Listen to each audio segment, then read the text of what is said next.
the game is in early access. The reason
Yay! Hey Shelby, how's it going?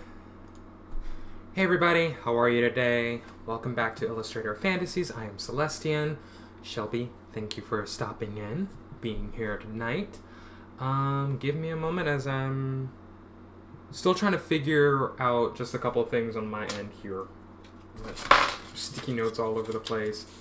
I was looking for that.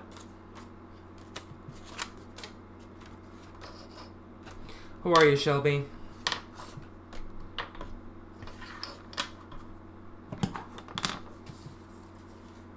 Don't really need that for sure. I'll just put that up there.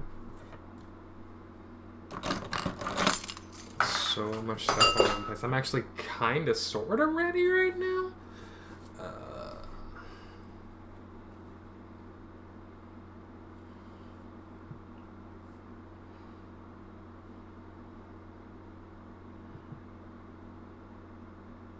Also kind of cheating tonight. I should be doing homework. Instead I'm here. It's kind of a story from last night too. Doing well, tired as I've been dumb about getting enough sleep. How are you? I think I'm in the same boat, actually. I think I'm in the same boat. I don't want that. I don't know. What? Okay, go away. Random notifications about things. Did you just... Okay. Nope, just some notifications. More notifications. All the notifications. Yay. Alright, one thing I definitely want to do right now... I thought I had this set up. I have been...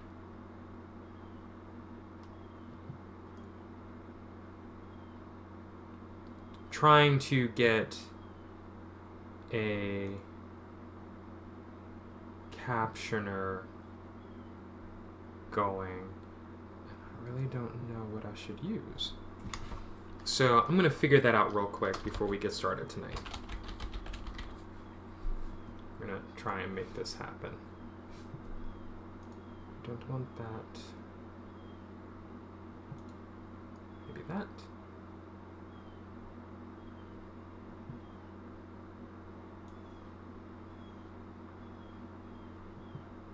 Kind of sort of that.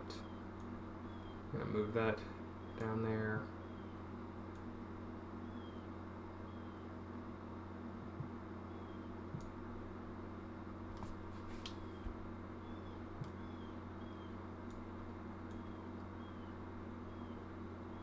Hope you like seeing my all together, untogether, because that's what's happening right now.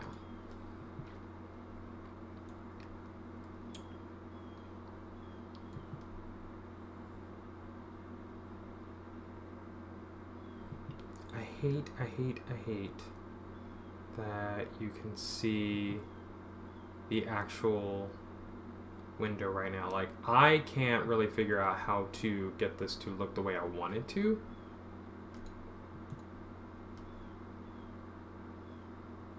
I know I should probably do this before I go live, but I didn't have the time. I actually just finished eating dinner.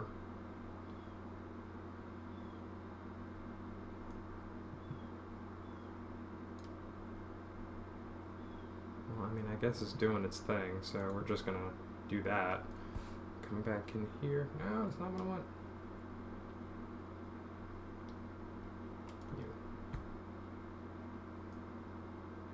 It's gonna look weird. Until someone can help me figure that out. Yeah, no, that's really just gonna bother me, I think. I need to figure this out. Let me do a thing real quick.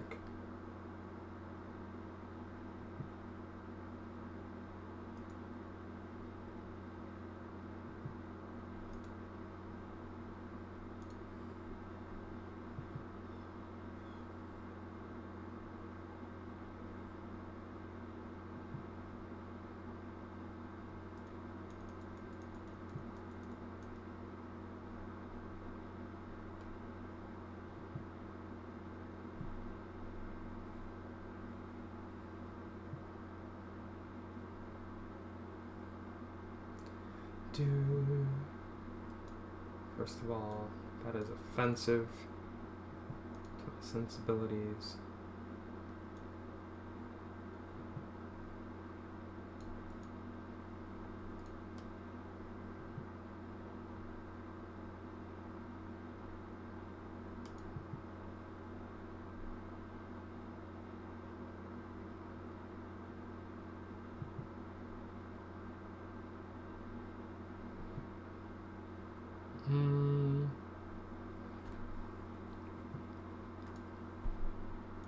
What is this?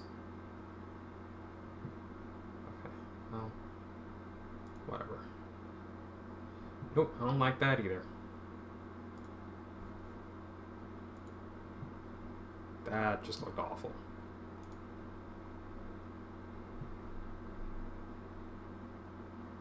No, I don't want a shadow color. What is this?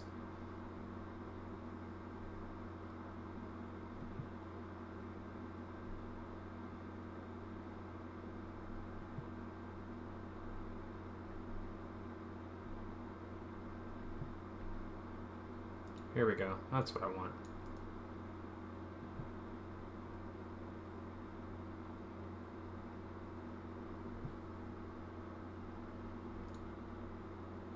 Ugh. Lord.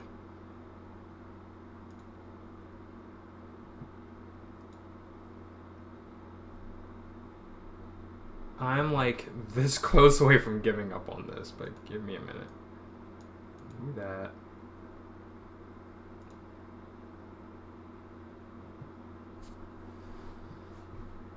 Okay, well, whatever. It is gonna do what it's gonna do.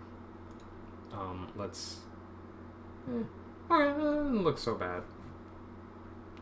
Does not look so bad. Okay, I think I'm ready.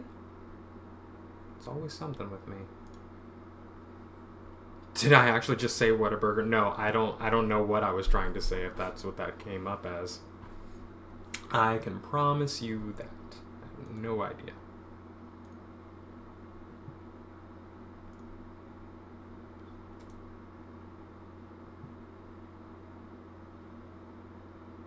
Okay. Yeah. Definitely did not.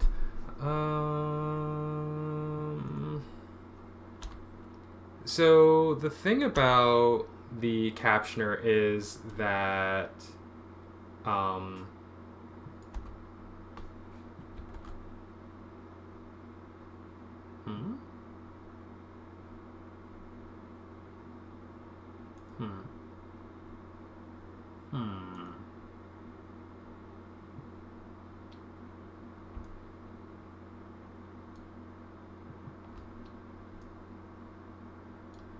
Anyway, the thing about this captioner is that sometimes it gets confused occasionally with what it thinks you said.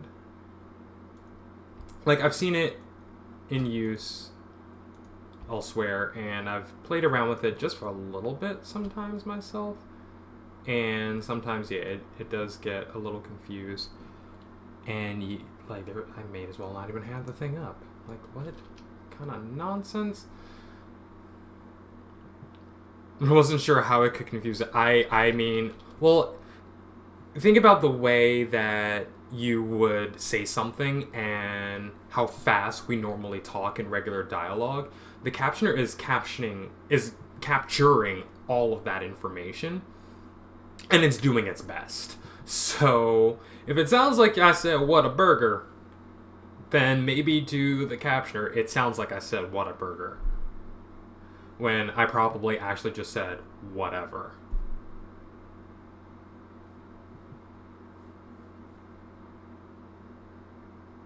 Oh, what happened?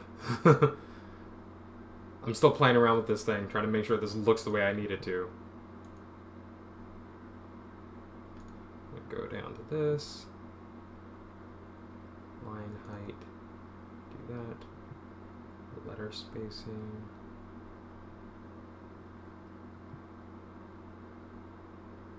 We'll do that. We'll take this down to that. How's that look?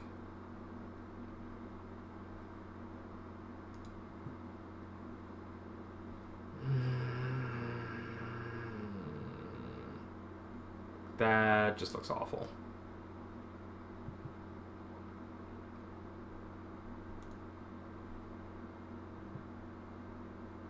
Oh, what happened?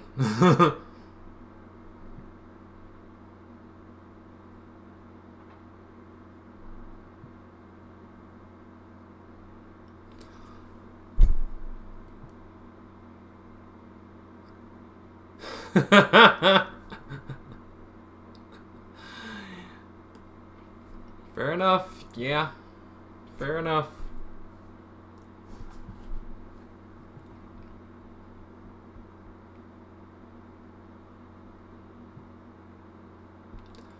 Alright, so what we're going to do, we're going to disable this thing until I can actually figure it out and get it to work properly. I thought I had that thing off. Hold on a minute.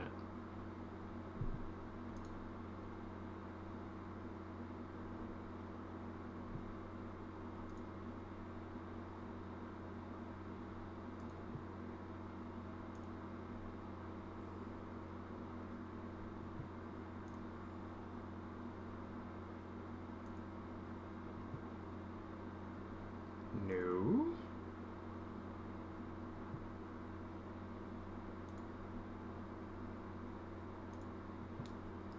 Okay, so, like,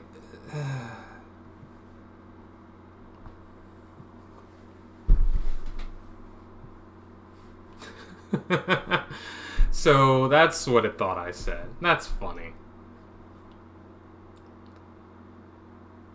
Alright, so I had to fix what it was being triggered by. So, like, I thought I had done that. Apparently I hadn't. Like, it was still seeing, like, some words in use in the chat, and it's like, hey, wait a minute, no, you can't do that. And I had to go back into my preferences. I'm like, what is going on here? I thought I turned that off. No, I didn't.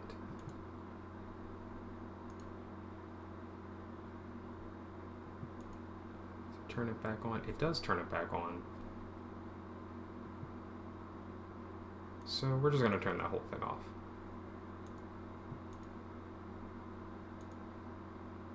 Just the whole thing off. Until I can figure out why that's acting that way.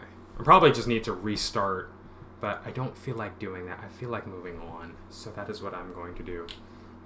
So, Shelby, can you tell me, can you actually read any of that that's on there, or do I need to actually make the text bigger? Because I feel like I need to make the text bigger. Go back into settings, appearance.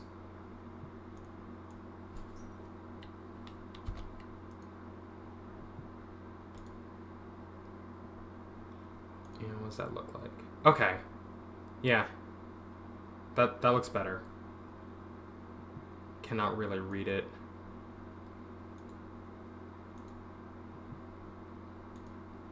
Try now. Can you read it now? I need... Huh.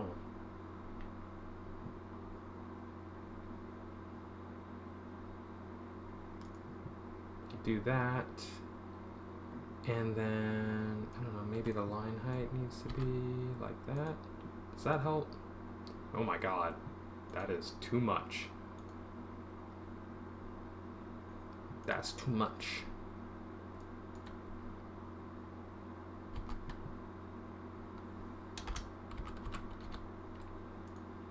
How's that? Okay, that seems a little better. It looks a little better to me. Okay, I think I got it. Finally. Alright, so I'll have to figure out and kind of hold on to my settings for that little guy down there. Okay, so the captioner works now. That's the most important part. Okay. Well, again, welcome everyone to Illustrator Fantasies, where I finally figured out my captioner. Yay! Alright. What that means next is we can actually get into what I wanted to do tonight. This is my little copy of my first ever published comic, The Night Is Our Victory. So I worked on this. I this was published back in 2014, and I had just kind of sat down and decided I'm just going to start drawing things, and I'm going to, you know, figure out what it is I'm drawing. And I ended up just working on the pages for what became the pieces, really, because they just began life as a series of, like, I don't know how many, 8 or 9, something like that, paintings in watercolor. And because they were, like, really early pieces for when I decided, hey, I'm going to start making art regularly, they're kind of rough. I hadn't at that time refined my painting style. As far as I was concerned, this is what I liked. No defined borders on anything. I wasn't using ink like that, not black ink to outline anything. I hadn't developed my style to where it is now at the time when I was working on this. So I was using just color to show shadows and light, and shape and form. I was kind of doing what I thought should be happening in each scene. And, you know, just kind of worked on each piece. And then at some point I said, I kind of like what's happening. Let me, you know, and I kind of want to make a comic book, so does this work as a comic book? Can I just kind of do that? Because it was already telling a story. And it turned into what it is now. So, and it took me a week to make each page. So I was doing maybe a page a day. Sitting down, I'd do out the sketch, and then I'd go right into it with my watercolors, and that's what it became this. I was not using my liquid watercolors. I was using something else. It was probably just like actual watercolor from a tube that I was using for these. And so it ended up just kind of being what it was. Here you can also see kind of the initial like layering that I did. So the scenes themselves were so chaotic with just splashes of color and puddles of water everywhere and all sorts of things going on. And, you know, in the midst of all that, layering paints on top of each other just to show that light and dark and to get the definition that I was looking for. This is probably my favorite image from the entire book. And it's not the middle of the book. This is actually the middle of the book, but this, you know, was definitely like the heart scene for me. There's action happening all over the page. There's all sorts of things going on, and then, you know, I'm really showing a lot of depth in, you know, the scene itself. So there's things going on in every inch of it, and that was like, it was the really big dramatic scene for the whole story. And then we have the introduction of some of our little fae creatures here, so that's what's happening there.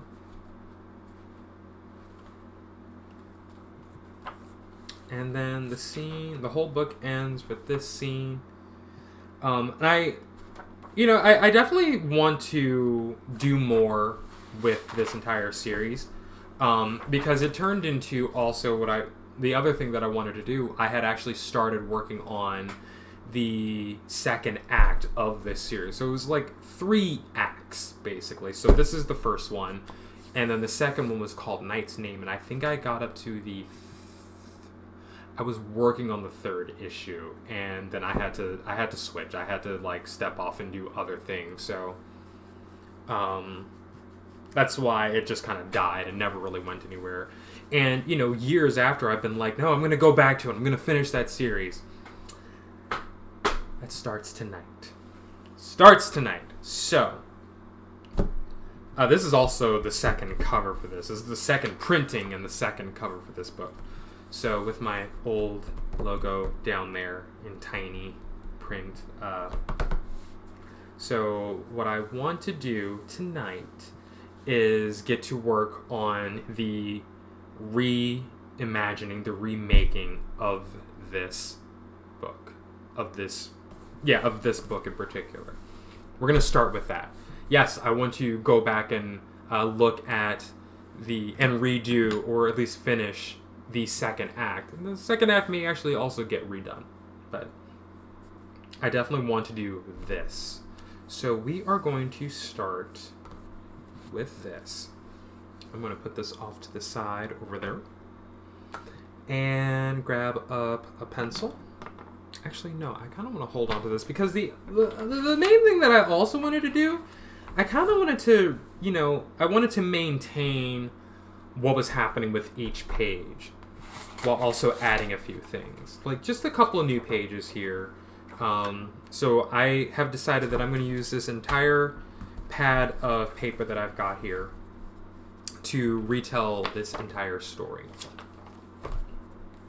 Wish me luck. Aw, thanks for the host, Shelby. Appreciate it.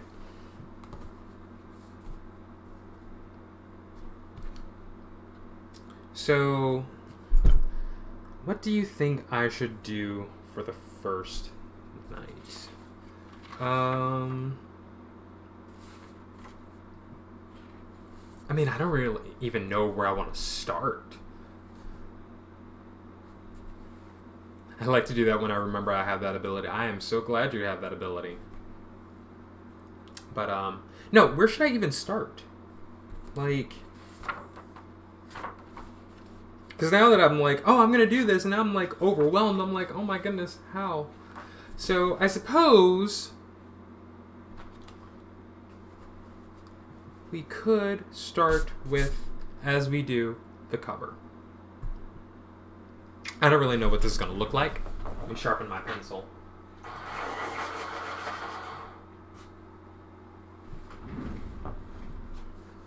I have a little stand over here that has my sharpener on it and a cup of my brushes. I'm in love. I'm in love. I love it. Okay. Okay. So, I don't know. What should the cover be? We can kind of do what's already happening here.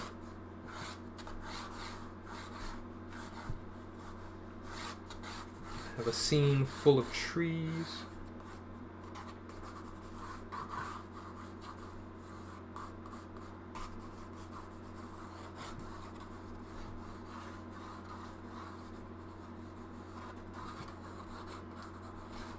Got this thing for trees, I suppose.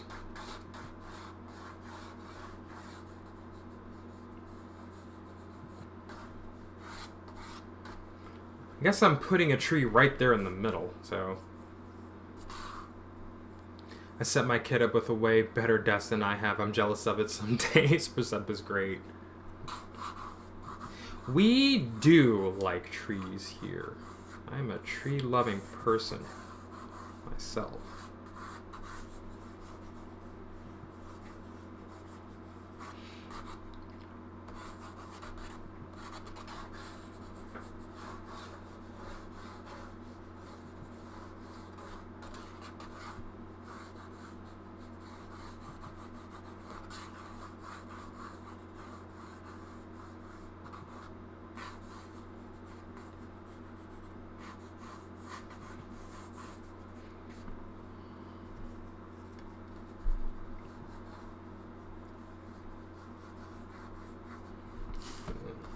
Do some of these things back here in the background.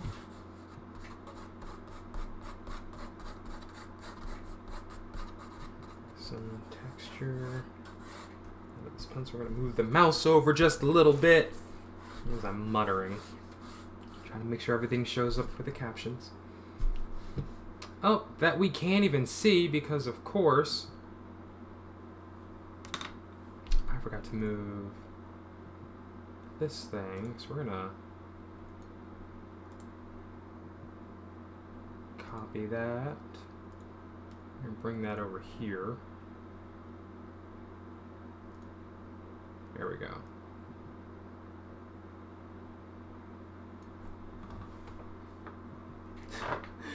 Well, remember, I changed scenes, so yeah, they're not there anymore. Well, here they are now. Okay, so I think we should be good. Put that right down there. I gotta remember that when I make a new layout to make sure I give a space for my captions box. put that right there. Just so that it has a regular place here on the stream. Okay, back to work. So we're going to start with trees. Of course, with trees, I also have to think about the scale of my people who are going to be in this scene.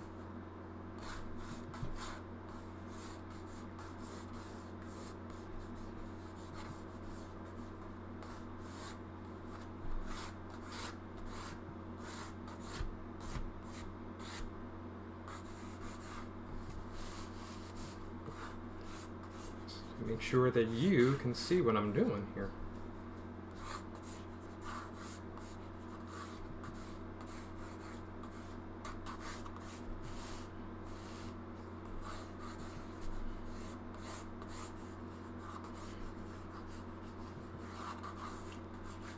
So I'm trying to put the trees in different planes of the scene.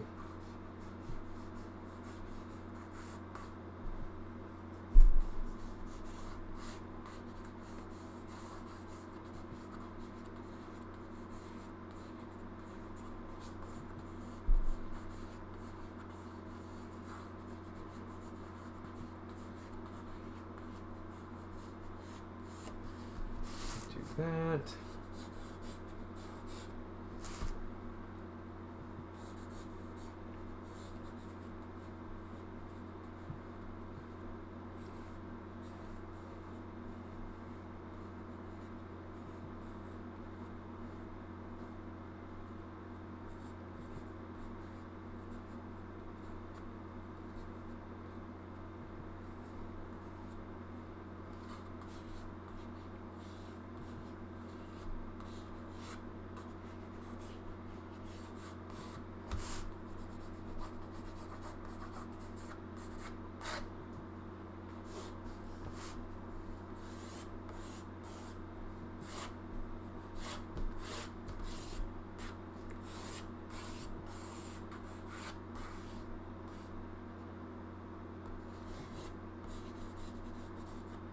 You can add some details like little knots and things.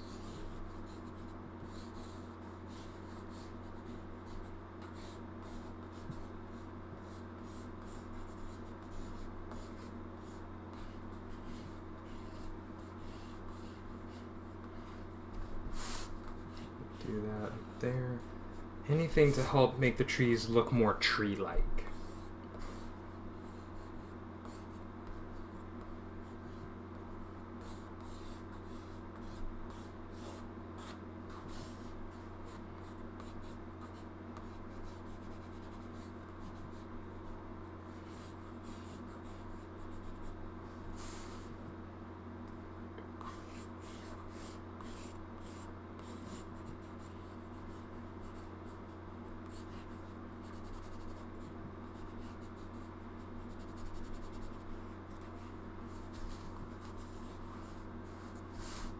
Did that over there. We're going to come back over this way.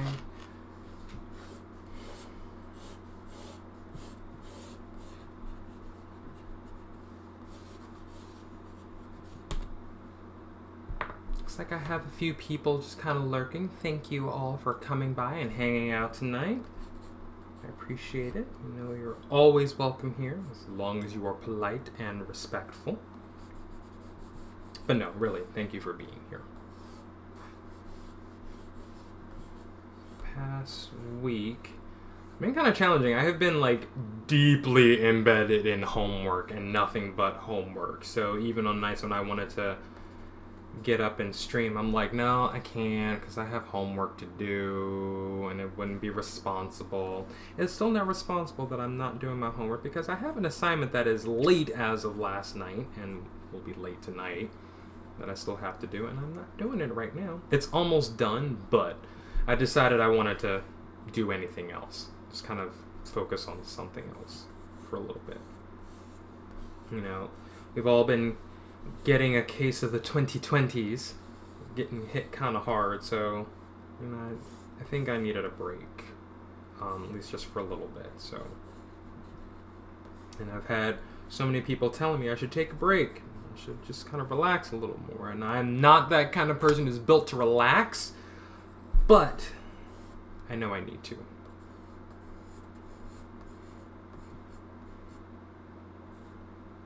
So what about you, Shelby? How's your 2020 going?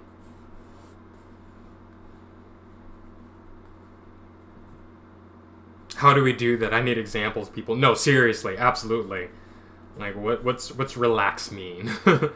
Where they do that at? Because it's not here. I mean, I think it's really just like, okay, how do I step away from everything that I'm doing and everything I've got going on? Like, at least the things that I can control. You know, how do I get away from them for at least a little bit to, you know, kind of experience something different? So, it takes some doing.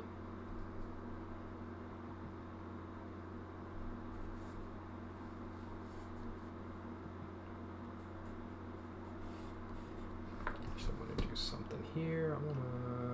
We're gonna go there.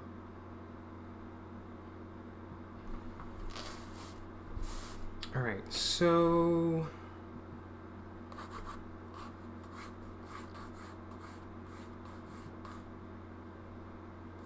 we'll just do that back there.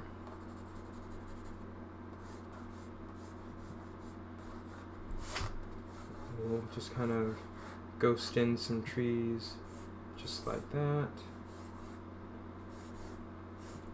Just in the in-between spaces. Can probably actually fit two back here.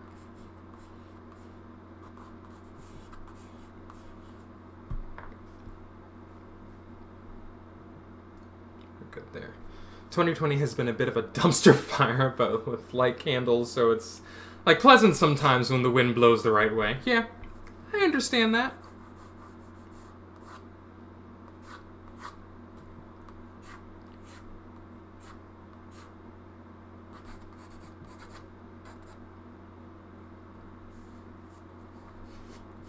Okay, I think I've put enough trees in there. I need, I don't know, little mounds of snow and stuff here. Okay, I think I have an idea of the scale.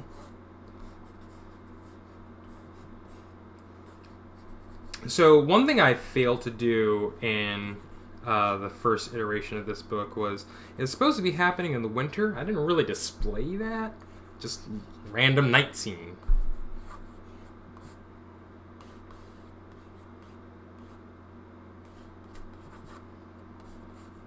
I think bigger challenge is like, how do I show a forest in the middle of the winter at night?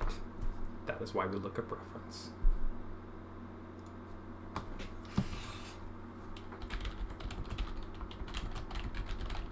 This will also give me an idea of like what other things should be there. I'll even put that on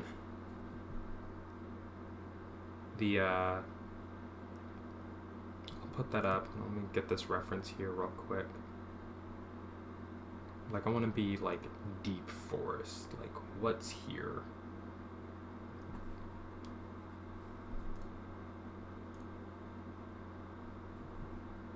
Okay. I like that one. I like that one.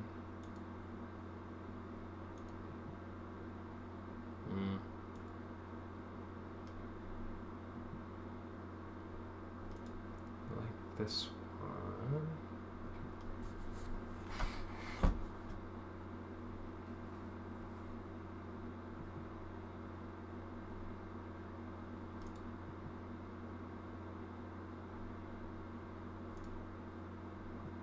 So I think what's missing are a handful of like little twigs and branches just kind of sticking up through the snow, and I think that'll help to establish the ground plane a little more. Yeah.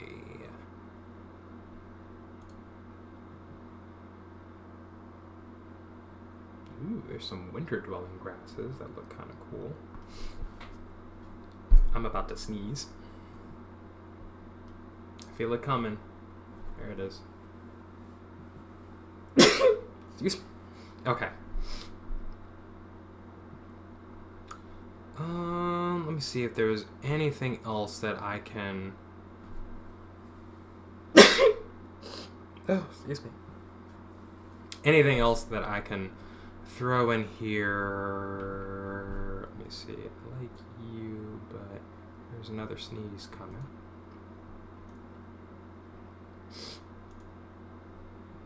Some of these are like really dark. Like, I don't mean thematically, I mean with light. There's just not enough light in the thing, so you can really barely see it. Alright, well...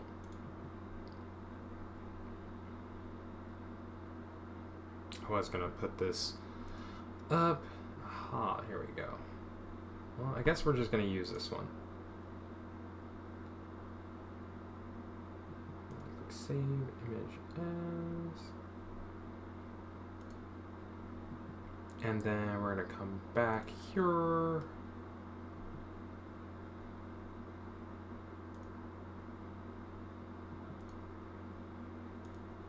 And we're gonna change this out.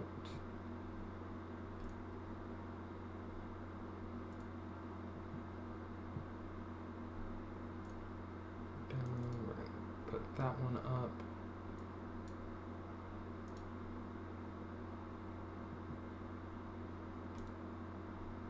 There we go. No, I don't want you moving. You.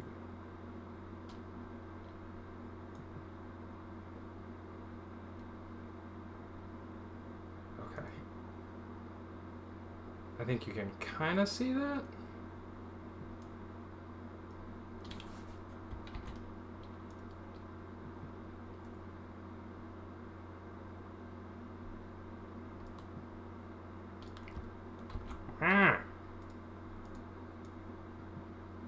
Everything moving.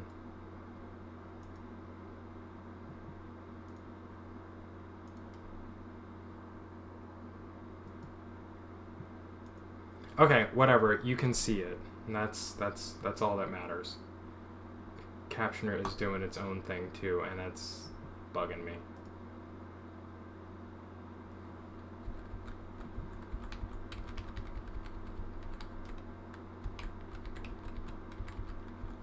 Like, literally everything is just kind of going where it wants to go. So, but you can see the image, and that's what matters.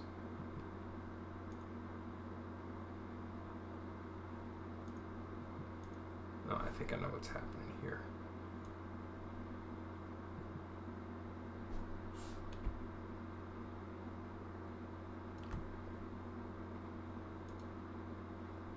It wasn't Captioner I was moving, it was the background. A little border of this thing. This is why I need a new layout. But that's where I'm going to leave that. Alright. So, what we need... I'm going to use a bigger reference than that.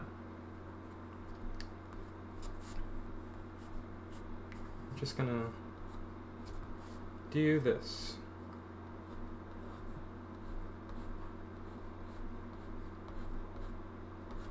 Take the edge of the pencil and just push up.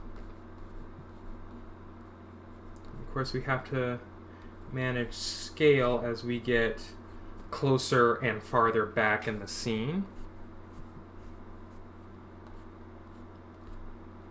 Some things happen, some can be super long, and actually we're just going to do a little more random than that. I can go at all sorts of different angles.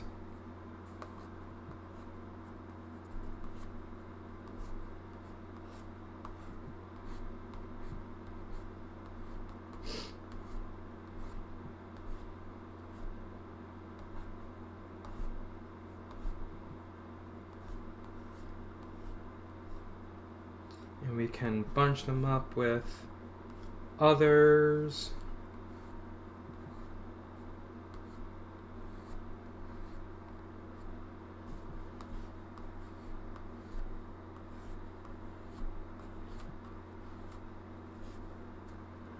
We can use our left hand too. It's very, very simple. And this is all information that I will then go back and ink before we paint tonight.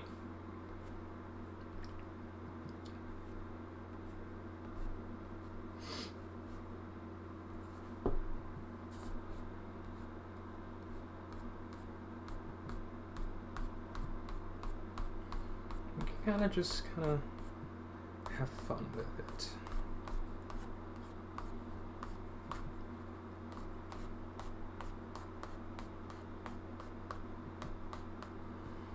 Okay. Meantime, we can also do, like, I don't know. We can kind of give some of these things little branches of their own. So it doesn't look like they're just scattered lines all over the page.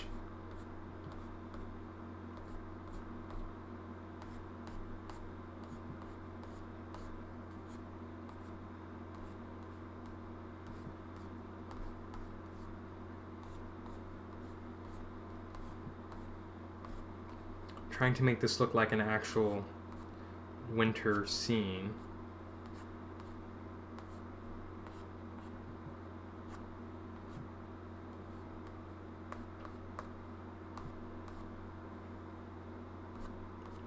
To change the angle of my hand here just to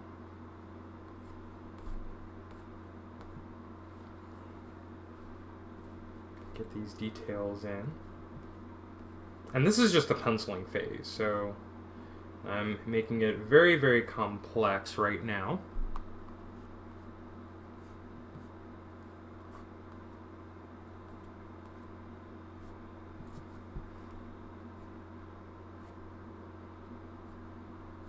And it's only because, you know, I like a challenge. When it comes to art, I like a challenge. Anything else, no, I just want it to be easy.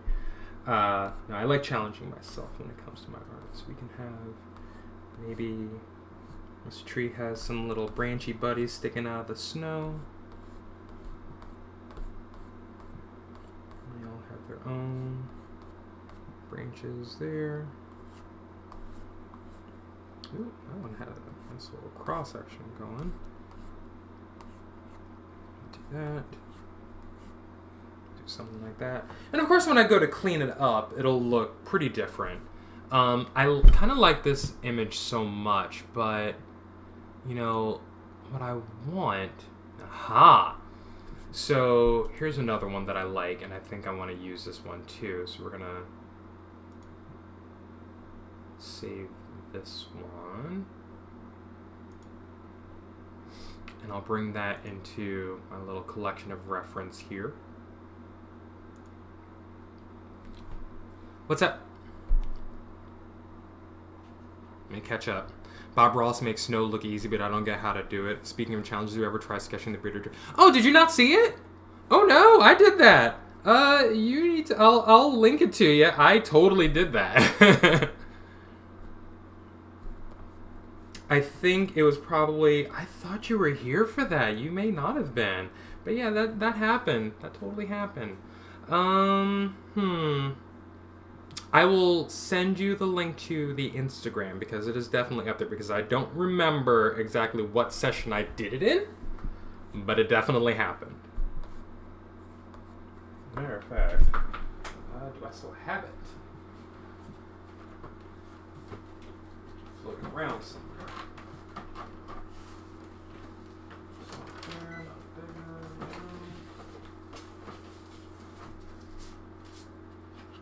Oh, I know I did it, Shelby. I know I did it.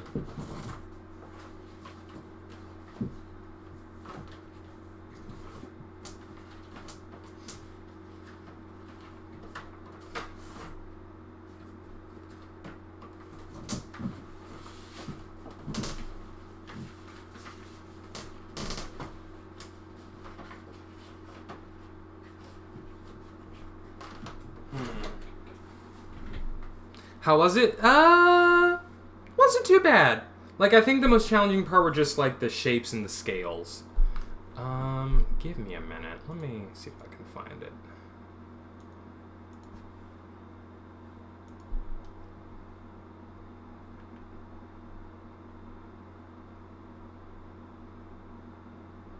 Did I not post it? Oh, no.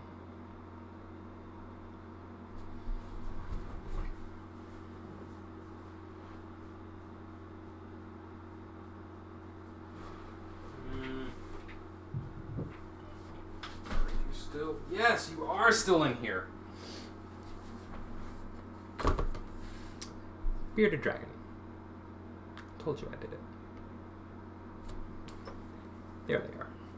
So, I think the big challenge was definitely the scales and kind of the shape of the head and the body and how that all went. And I did not give myself enough room to like get the whole body in the way I wanted it to. So, but yes, here he is, bearded dragon, or here they are, your bearded dragon. So I will put this up on Instagram tonight before I go to bed. I will make the endeavor to do that. So, but yes, I did. Put that over there. And I'm going to pull up the other reference image that I'm looking at.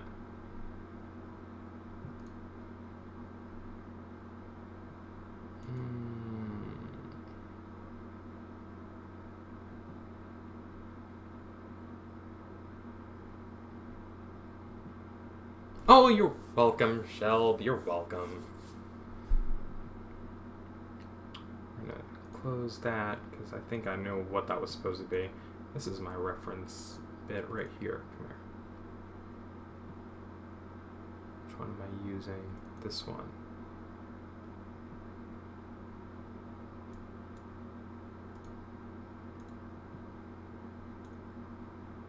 Oh, that is tiny. Okay, let me... We're going to do that.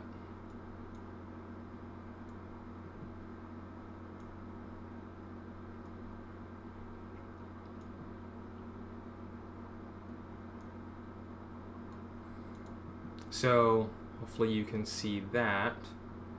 What we have here are like just some longer curving branches like that. And I really can just do a single line like that. And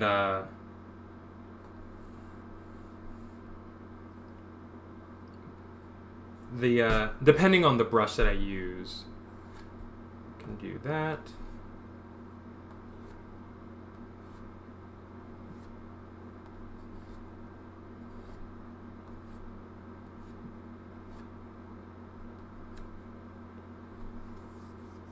And that can be kind of a occasional thing like that back there, if you can see that.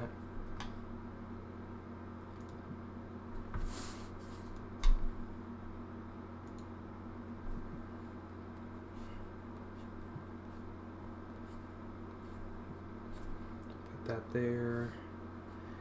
And I'll do another one maybe like that.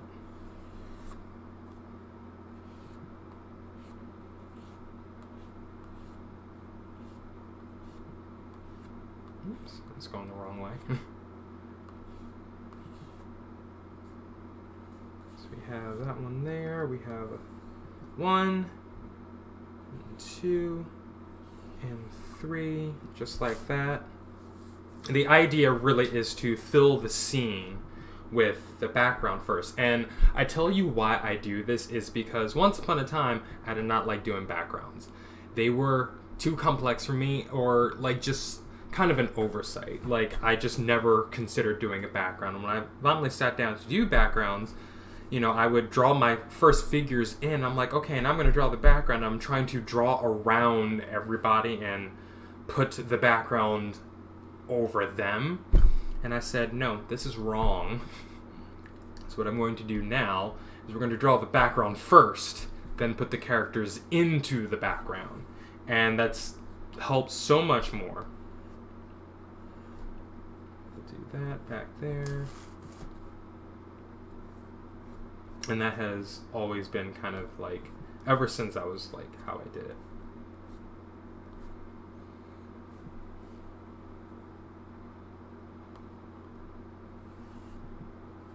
So you can definitely have these long pieces, just kind of, you have one that's standing straight up back there.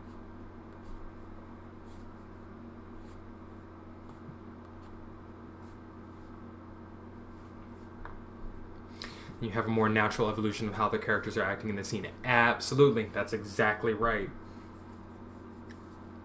So this tree right here is in the middle because that's where the spine of the book actually will sit. So this is actually really framing the front of the cover. And this is the cover that we're working on tonight.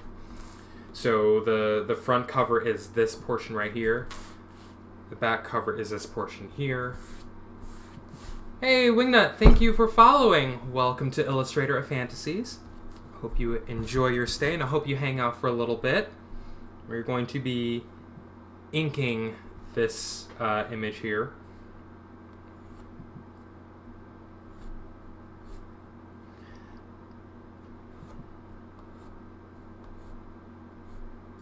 So thank you for the follow. What I think I want something like that over here too, just to help get us back in here. Now, the big question is, how do I want to ink this? I have at my disposal, obviously black ink, which, yes, I can do that. It's very simple, very basic, very classic. We can just do very typical look. Or I can do the ink in burnt umber, or even sepia. So I think it'll be kind of cool to do it that way, but I don't really know. Love what you're doing. Just popping in. I'll be back in it. Thank you so much for hanging out and just kind of seeing what I'm up to. I appreciate it. And thank you for the love. I'm always about that.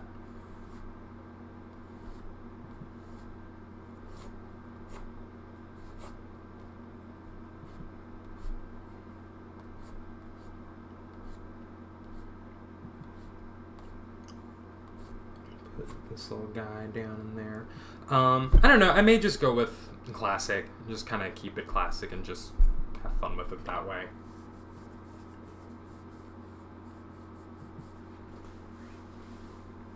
Okay, so that is that. I kind of want to keep looking at my reference because, I don't know, maybe I want to change how these trees look. Let me see.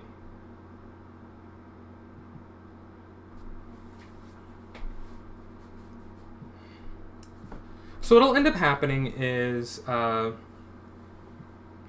think I'll do it in black. I think we'll keep it classic because, there's going to be other colors on top of it. Let me show you what I'm working with here.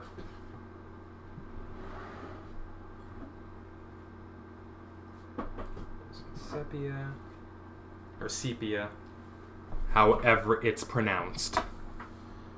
Burnt umber. This is the color that I would love to use for a piece, and I want to show you what it actually looks like.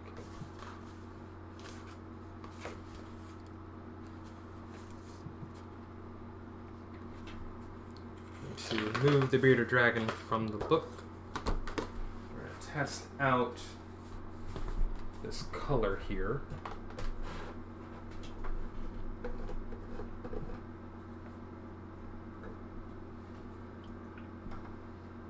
I forgot to get fresh water.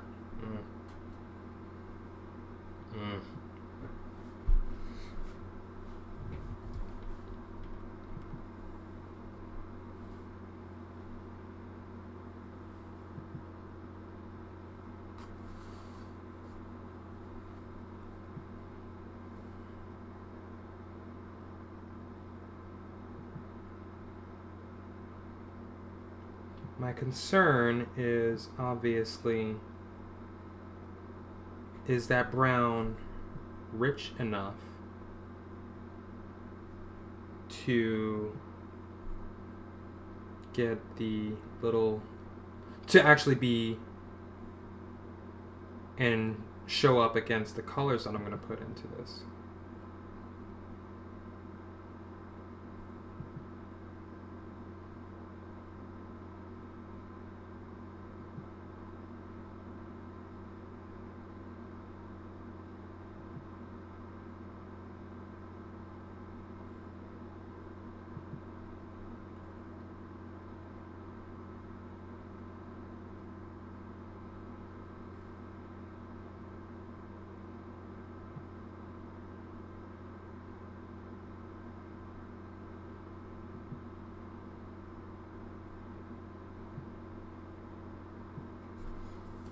And I think that it is.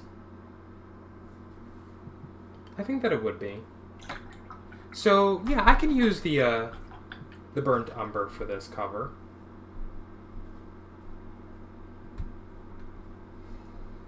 And, like, I want it to be just kind of a fun illustrated piece, so I can definitely do that. And I think the burnt umber will stand out a little more with the, you know, the pale, like, slate, bluish, whatever gray that is supposed to happen back there. So it's actually a really pretty drawing. I don't know, what do you think? I kind of like that.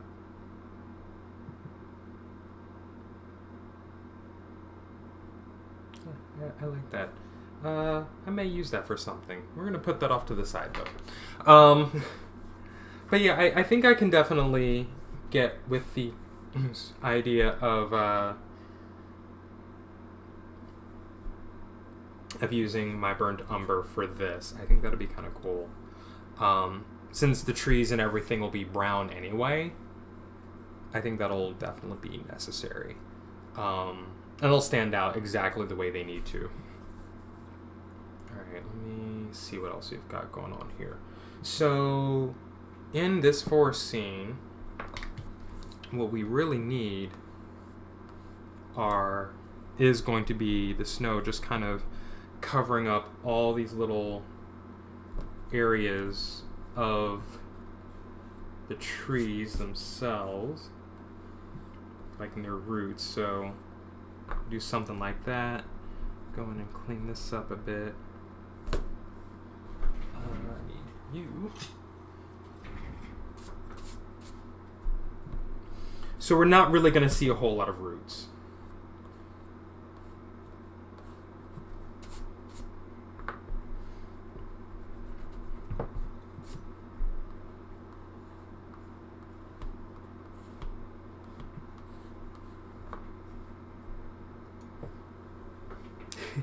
That was gorgeous. Thank you.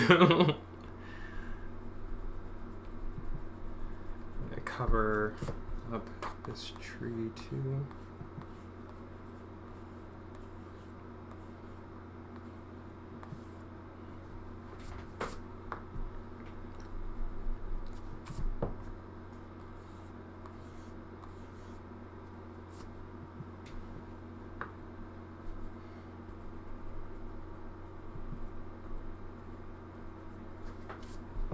And I've already drawn some, you know, mounds and things here in the scene. So, you know, they already exist here.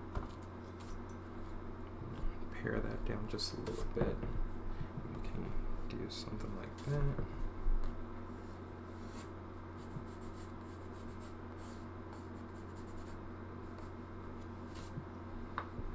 I don't know, or maybe I don't want that little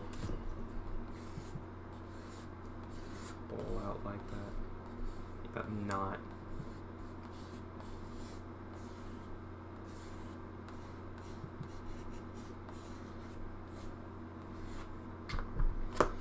Do that. I'm gonna come up here and erase some of this. Okay.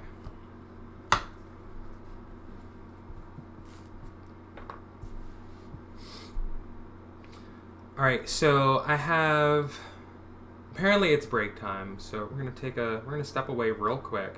I'm gonna stretch, I'm gonna yawn off stream, but I will be right back. Promise. I promise.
because of you.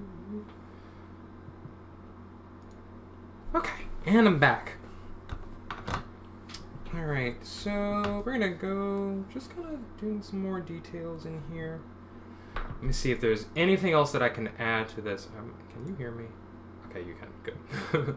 It's always a concern of mine.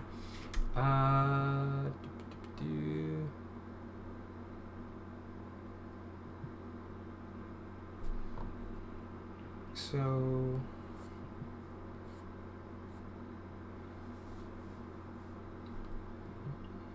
I go to the same old places. Ooh, actually, this is a nice little tree right there. We can actually get a little more detail maybe back here. And we have a bunch of these little branches sticking out back here. And kind of forming the remains of a random half-buried tree back here. So a lot we can actually see there.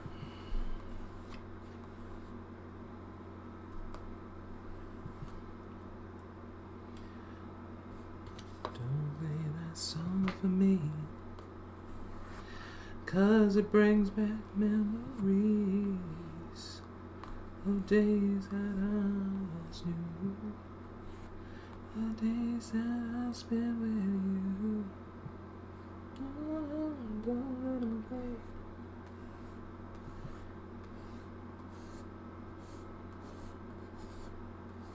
Y'all just gonna have to get used to the fact that I do sing to myself. It helps to calm the nerves. I'm doing full concerts here. I just got a lot of feelings to express. That's all.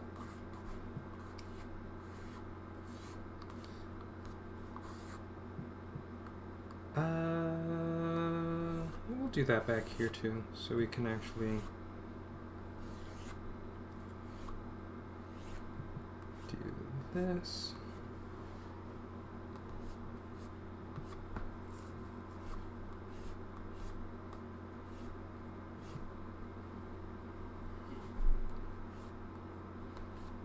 Maybe some of these branches can be a little more perpendicular to their main stem.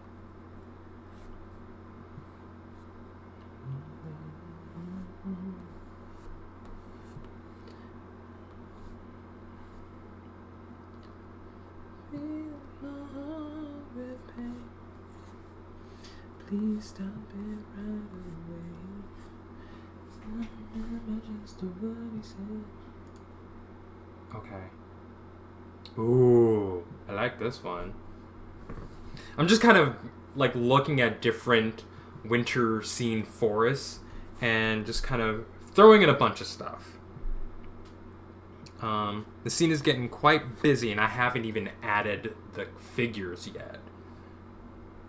But that's okay because it's the background and we want the background to look lived in, to look as real as possible for an illustration.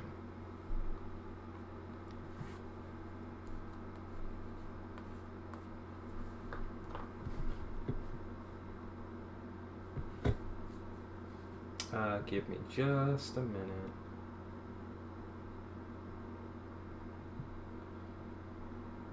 No, that is not what I want. I don't know who you are. I don't know why you're suddenly being played in my music, but I do not want you here.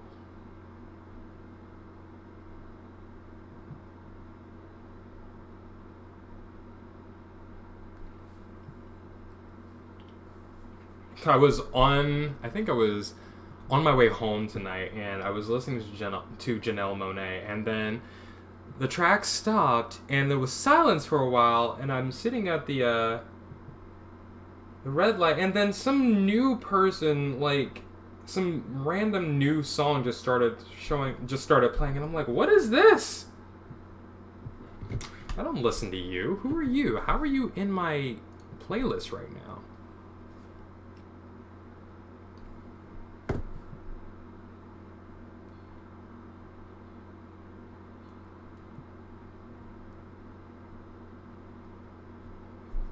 Okay, So I'll show you what I'm looking at right now, if I can pull it up.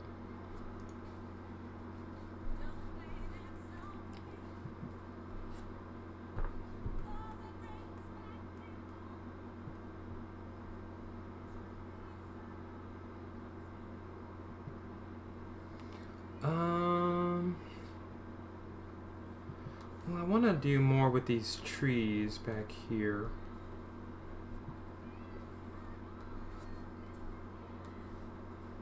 Please stop it right away. I remember just what he said. Said on it. And I know that he lied.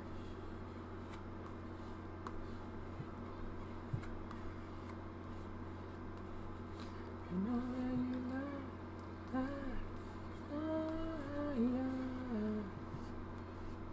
Okay. Get in here. I actually want this tree to go up a little more than just stopping right there. So maybe I'll not do those branches and those limbs there like that. What I need is my graphite. Aha! This guy. This little guy right here. He's short because he broke, I don't know if it was during a move or something. He broke just like that. So we're going to go for a different pencil. This one looks good.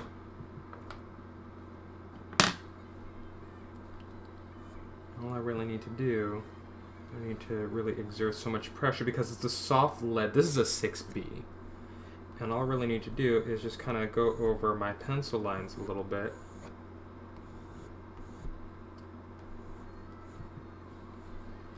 And do that. I can always just kind of go ahead and clean this up just a little bit.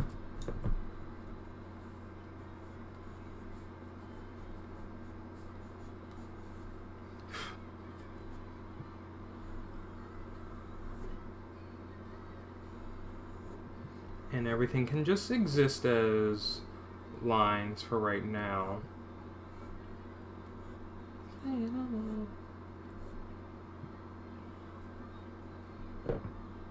Sometimes I get a song in my head and I just have to hear it all the way through, so.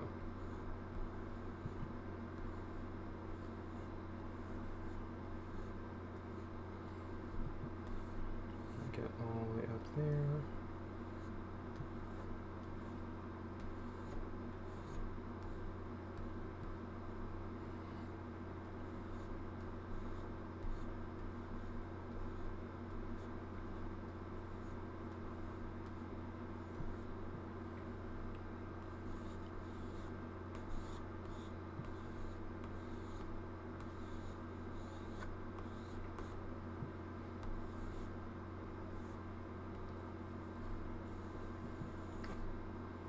Do that.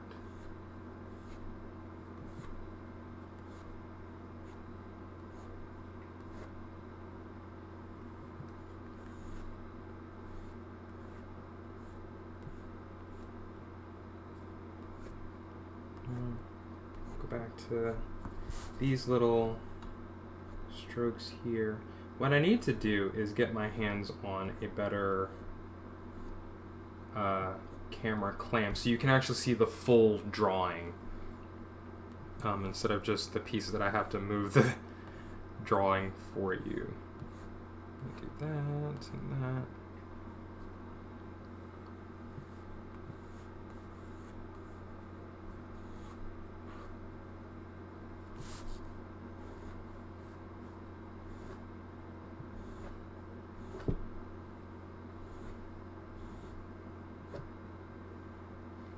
This is, now with me doing this, I can actually see more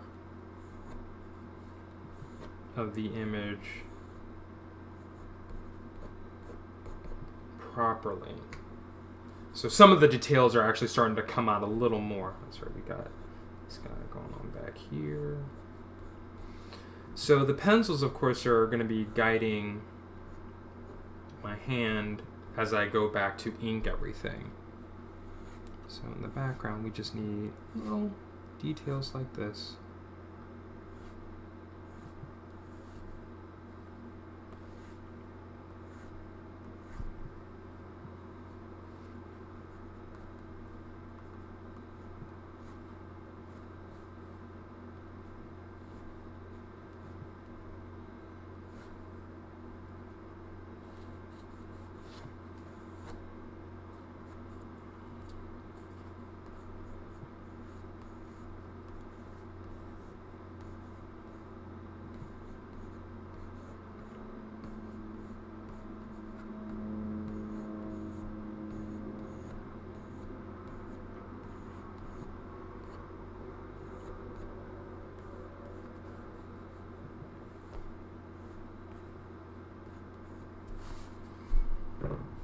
So I hope that you can kind of see the detail that I'm putting in there.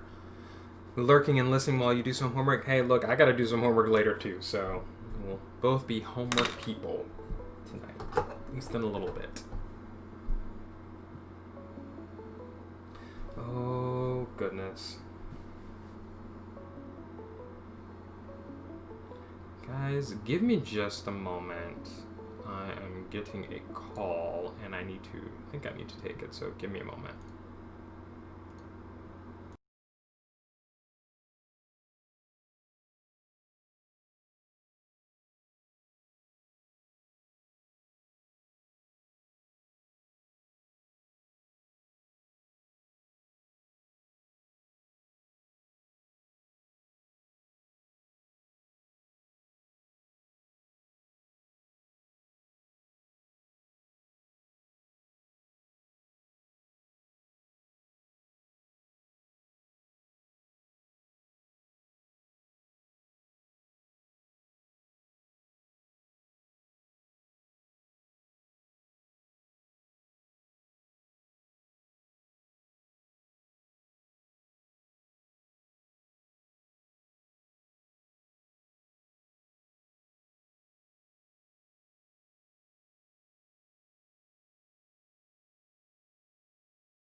Okay, I'm back. All right, back to what we were working on.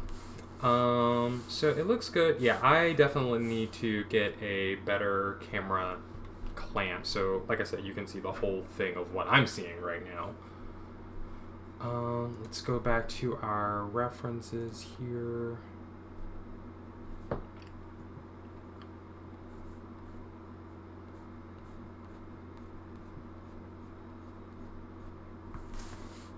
This is what I'm doing.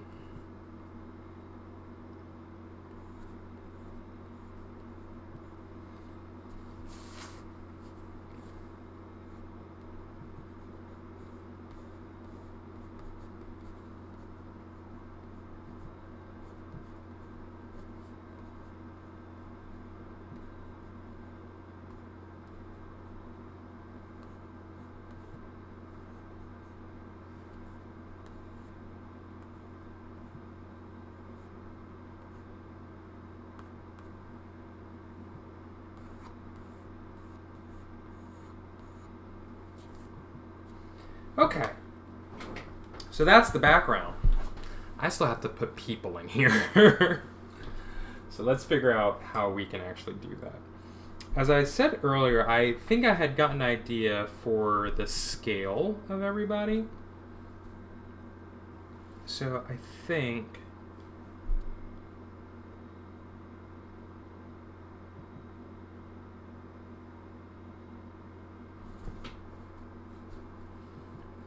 we're gonna have my people occupy this area right in here. Maybe no taller than these squares here.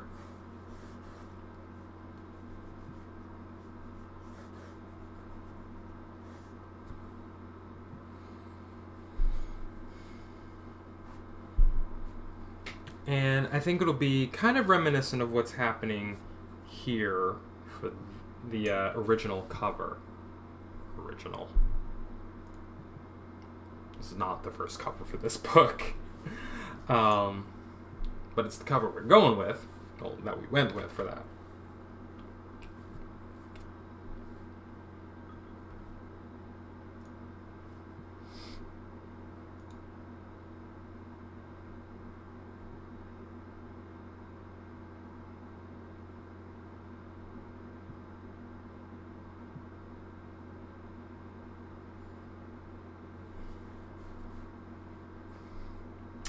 So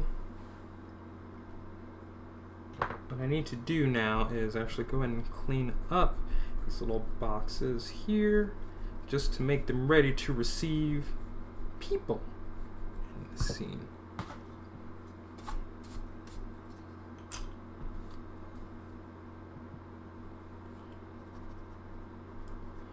The story itself takes from the perspective of the people of the woods. So that's what we want here. We want to reflect that with this telling of the book as well. So we're going to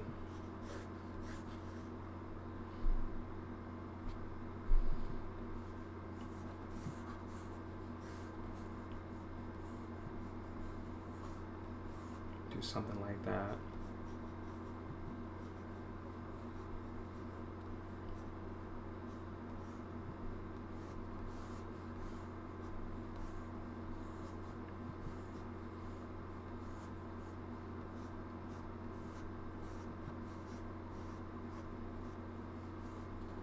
It makes sense when we well,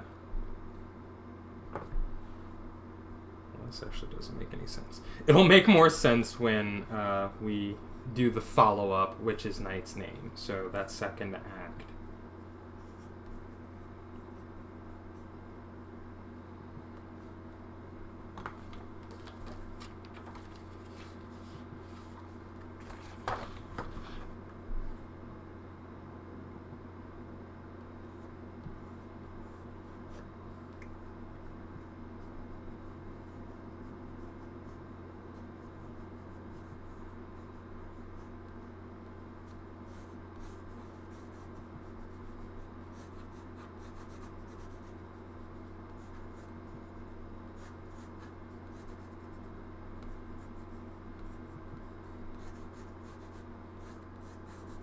So The Night is Our Victory. This book is kind of an old world story.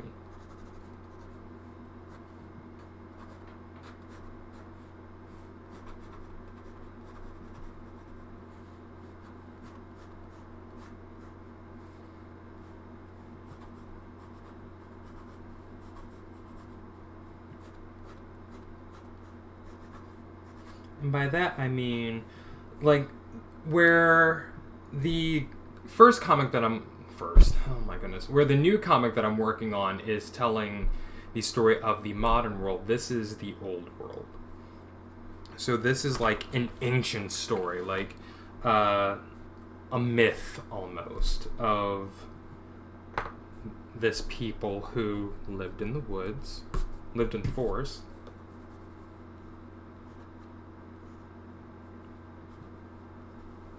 in how they became what they are now.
So long, so long.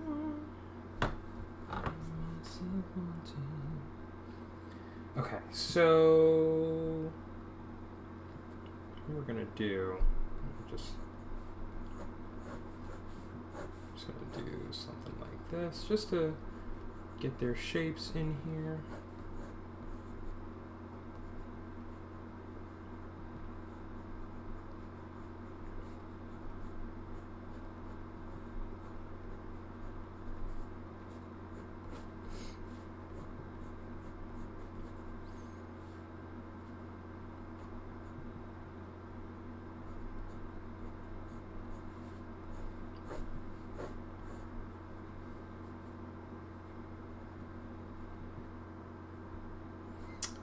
I think I wanted him holding some kind of weapon.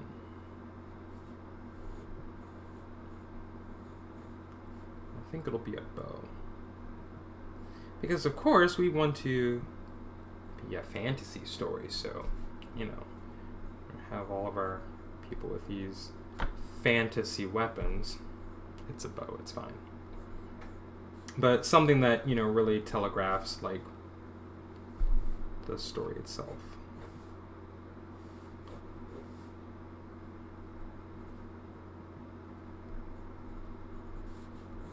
It really tells us where we are.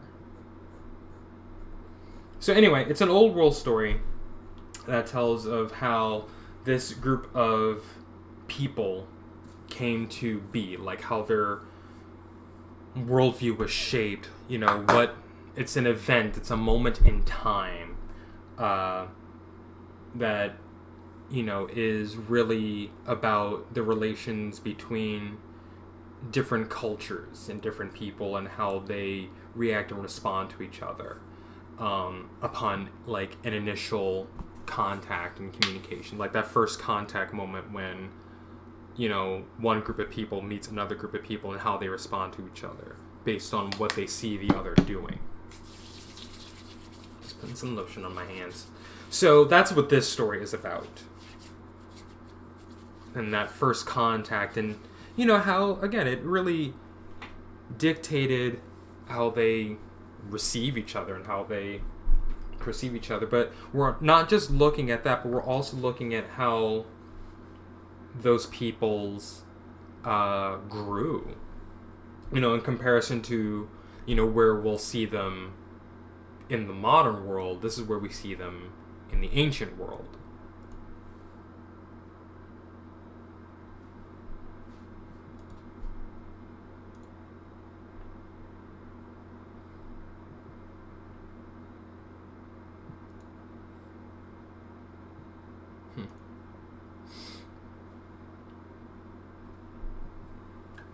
So I think that will be that for the cover here. The pencils anyway.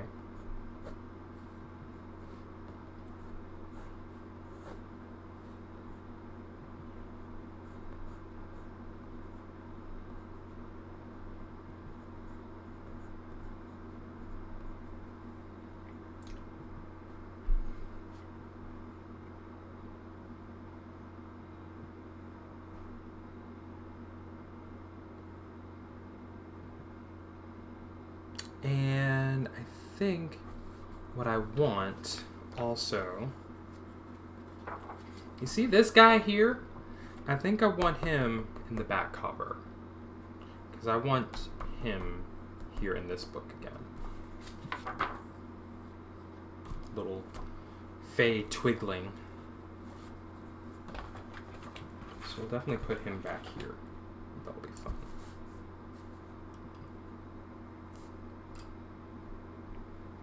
I mean, he should really look like a stick figure, because that's effectively what he is. We're gonna put him right in here.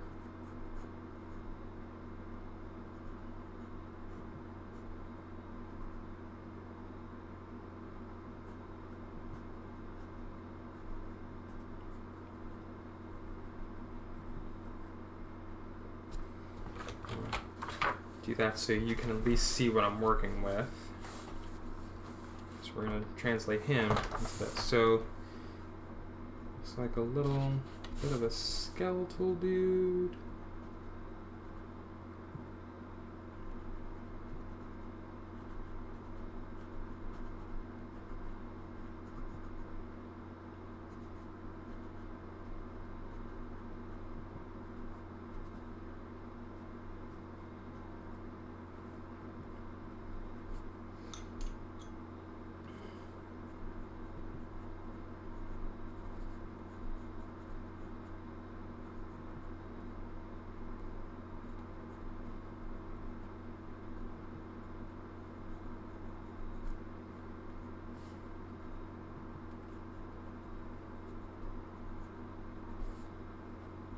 Okay, here we go.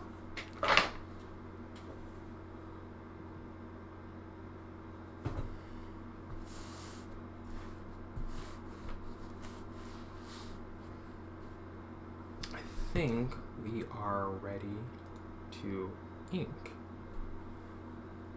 You ready? You ready to see the inking process? Oh my goodness, my captions. Man, that is something. That is really something. Okay. I think I just saw the word scallop in there somewhere. Alright, what we're gonna start with in this scene is this tree right here in the middle.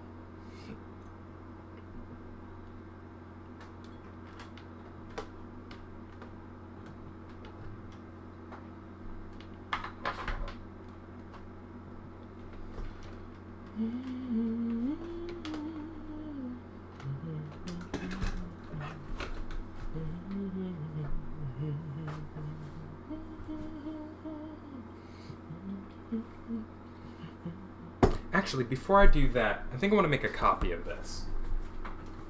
Just get a copy of the pencils. Start my printer.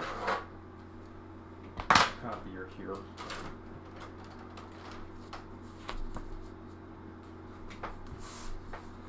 Take this off of here. Down. Turn it on.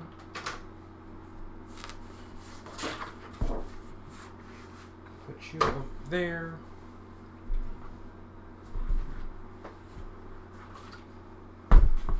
Yeah, that's fine. And let me get this thing scanned into Photoshop real quick, just so I have a full, clean scan of this image here.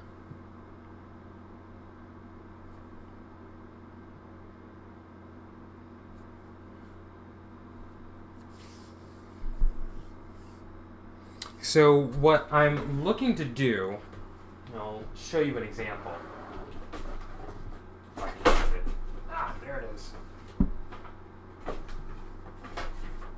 Oh yeah, here's the, well, first of all, here's the old cover to The Night Is Our Victory. Like, everything else was basically the same. It's just, this was actually one of the actual pages. When was the original? I didn't put the year here. That's okay though.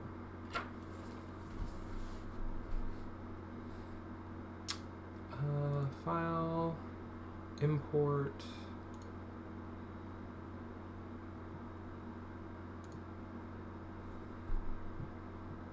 So this was the original cover, and this is Knight's Name number 2. And what I did with that one, actually, I think I did it when I was working on the colors. You can see that after I scanned everything and I started to lay down my blues, I just kind of threw my blue in here just so we can get some of those basic shadows in. And then I just laid that down and had a layer on top of just brown, like a parchment look. So that's what was going on here. And I wanted to recreate that, but with these pencils. Because I wanted to have this just be like either the chapter plate or maybe the like an interior cover image or something. I don't know. I think it'll be kind of cool either way.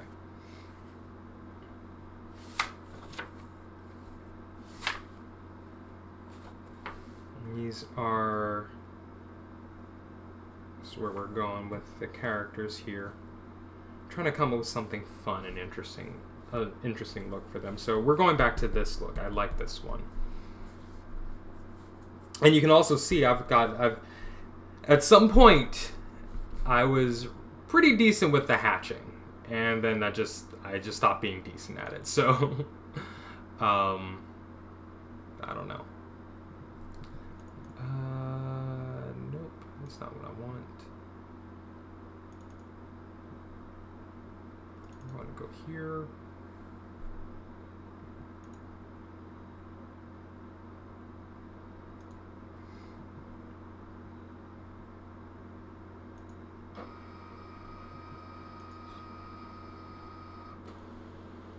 Customize the settings so I can actually get what I'm looking for. And we're just going to scan it in.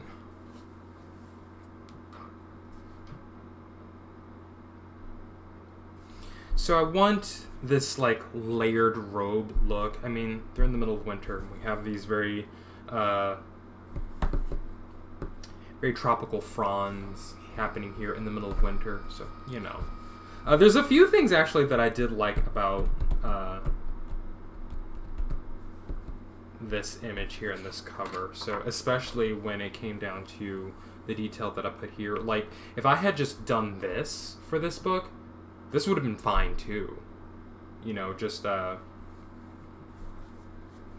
basic line drawing was actually done in black ink.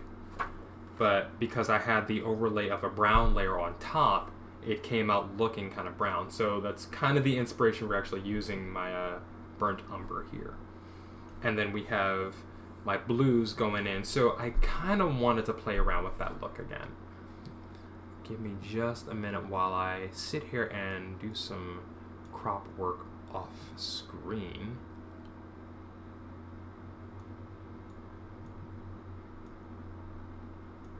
Maybe. If I can find my frickin' crop tool.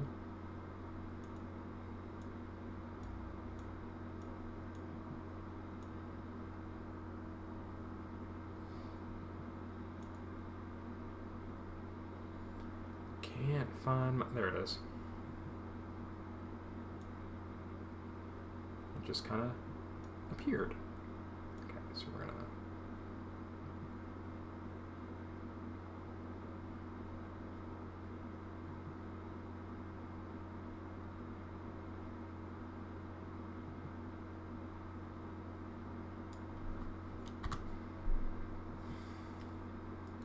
And then I'm gonna rotate.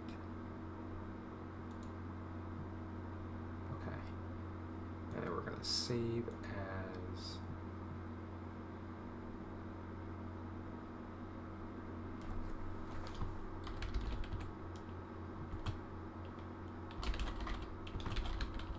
TNAOV cover pencils.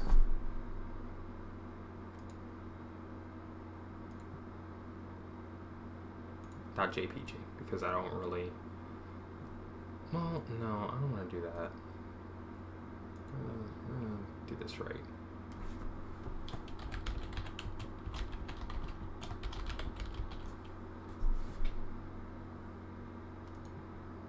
save it as a Photoshop image so that I can actually manipulate it and do all the other stuff that I want to do to it.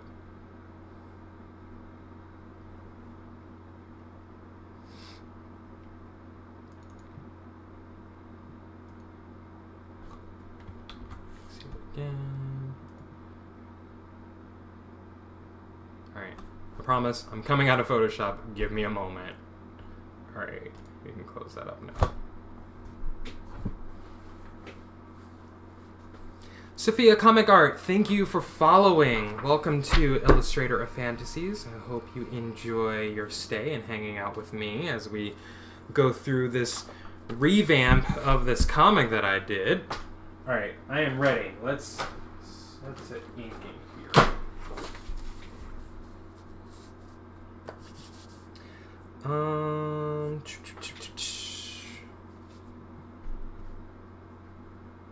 What I need is... Okay, here's my ink. I'm sure that is all good.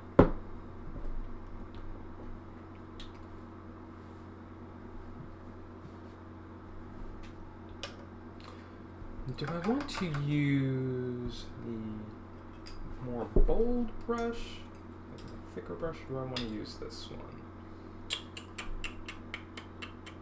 We're going to use this one, the thicker brush, especially for what's going on in the foreground. Here is... Ooh, there's a lot of ink on you.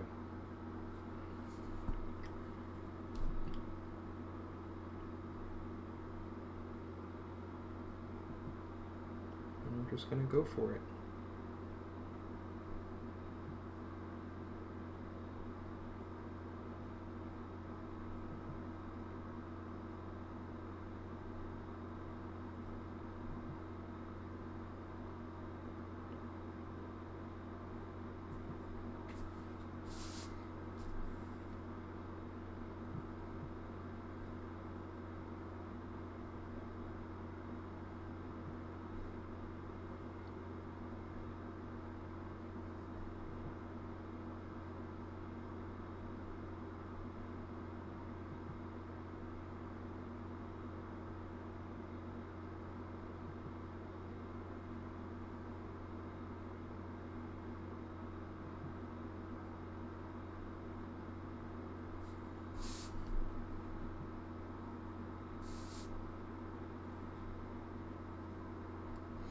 We'll get some details in here.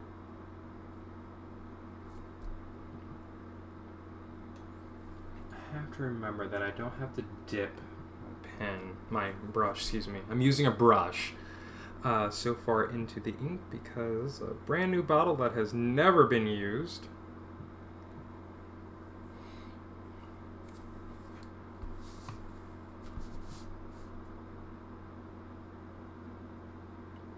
To follow my pencil lines as much as possible.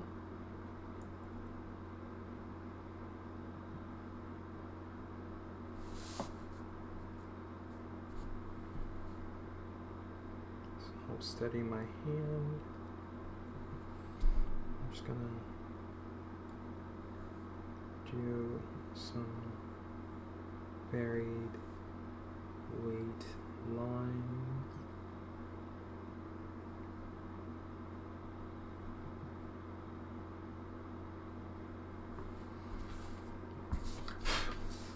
Crumbs.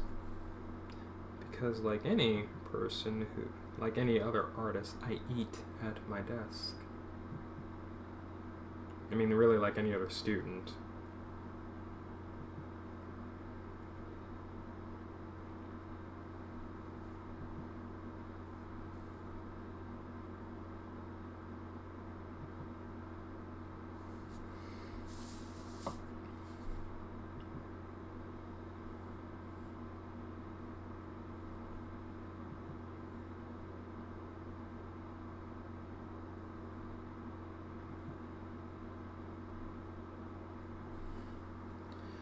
Alright, what do we think of that? I think it looks great, but I don't know if you can really see a lot of the detail that I just put into this thing. So we're just going to go on.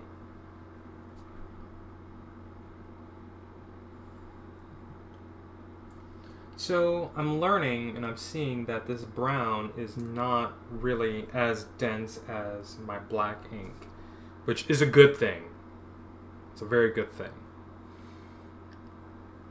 I want to get this tree here. I don't think you can see what I'm working on.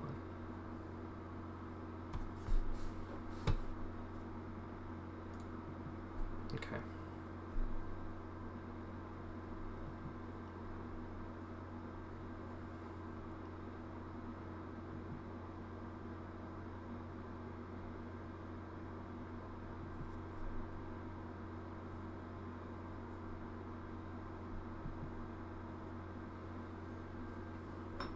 Bring this over here so I can actually see what's going on in this bottle. Okay.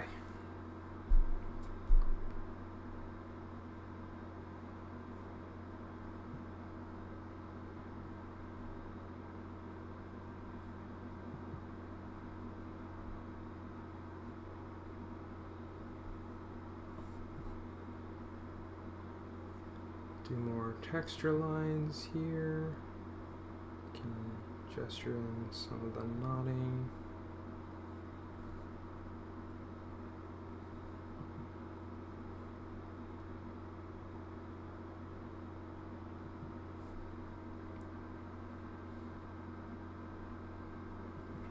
Do that. And we can get this one back here. I can really just go ahead and block in all my trees. Just gonna draw a branch on you. Going that way, maybe. Going that way before we rejoin the trunk. Because the what's happening in the foreground, all these little limbs and things everywhere, they're going to be just a single line of this brown. I don't really need to go in with too much detail, so we can keep that very, very simple. So I can kind of cheat and just do that.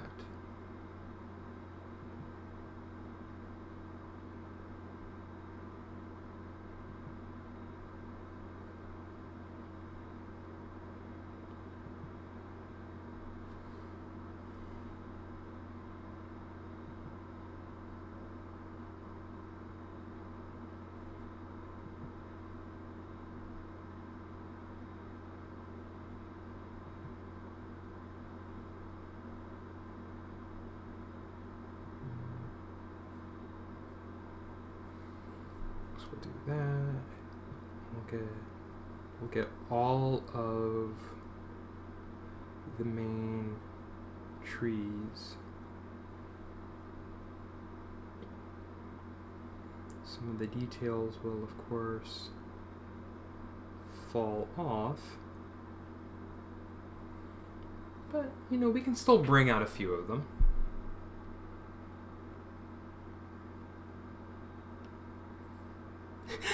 Geek, hi! Love your face too. Welcome, welcome. Glad you're here. So glad you're here.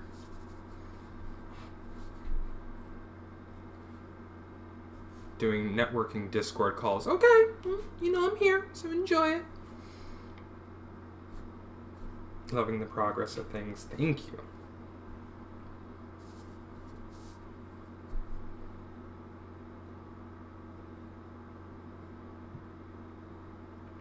Everyone does not know, that is my good friend Geek in the Pink. He is an amazing gamer, an amazing streamer.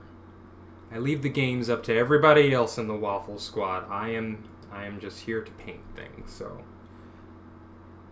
But he is an amazing person, so. Matter of fact, I think I have this set up.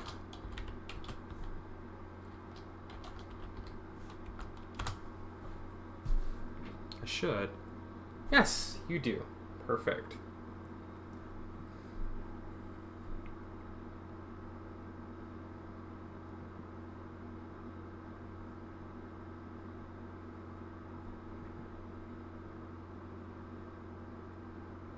actually do this here.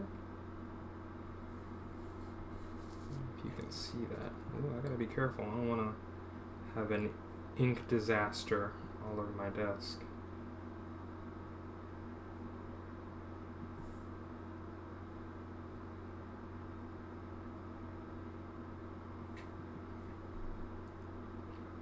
Anyway, yes, please go check out Geek in the Pink. Really great, fantastic person.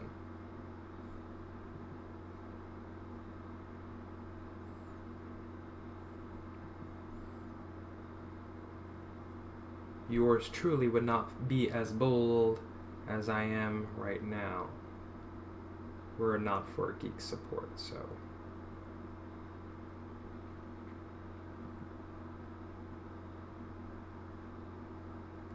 Bring this limb up that way.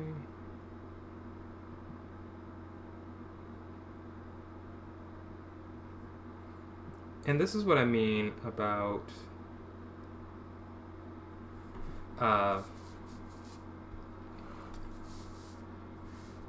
these branches here.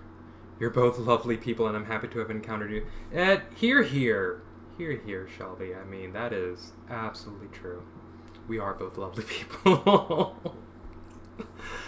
No, Geek really is fantastic, so. You still can't see what I'm doing. Oh my goodness, keyboard, I need you over there, right now. There we go. Okay. We're at the top of the page now. So, what I'm talking about when it comes to these limbs that I only have to do a single line is basically this. There is something on you. Okay.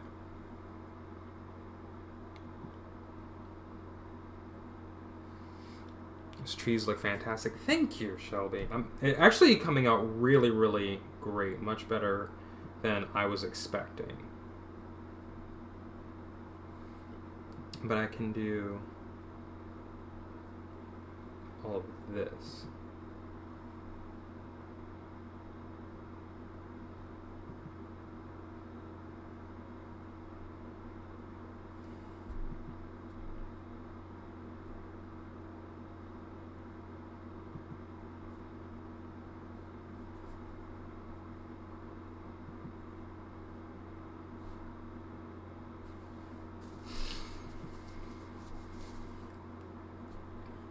We're going to now come down in here for this one.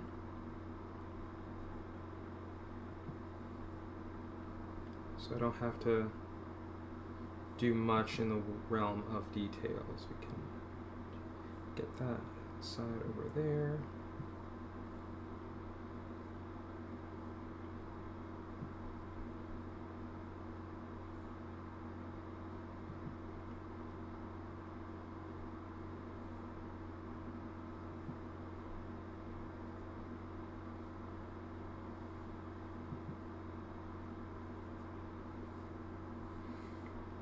Get some of these details going up there.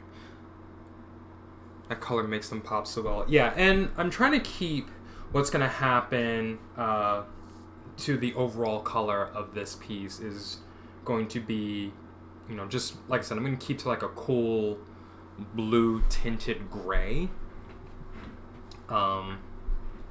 And it'll still be like this in this family value. But you know, we'll have that pop a little more, and it'll have a very winter look to it, which is definitely what I'm going for.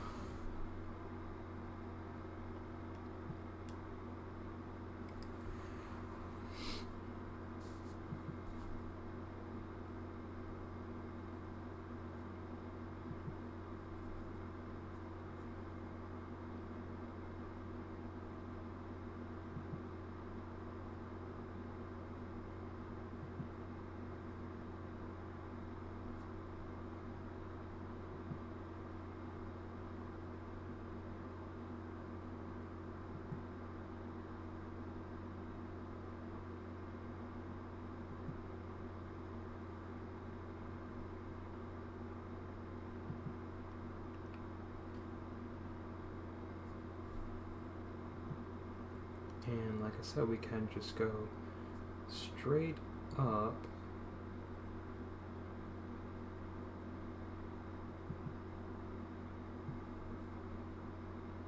without fearing any overlap of anything.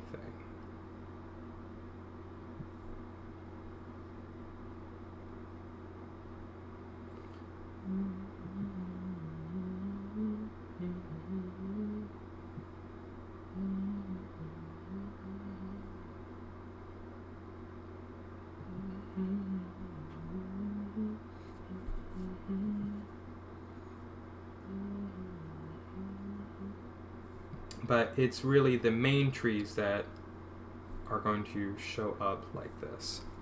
And here's the best part. I don't really have to put the tops on them, especially the ones in the back. Over here now.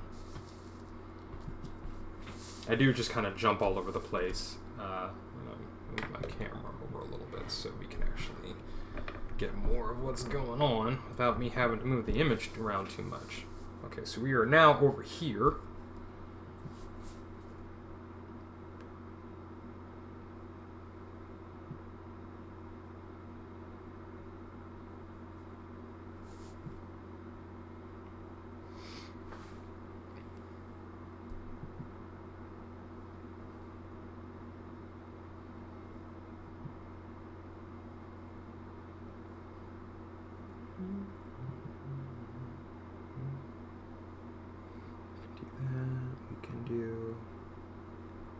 Back there, so we have a tree that's just kind of slanted off to the side.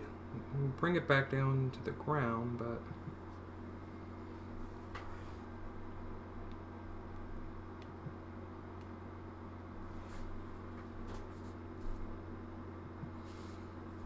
oops, missing a tree back in here.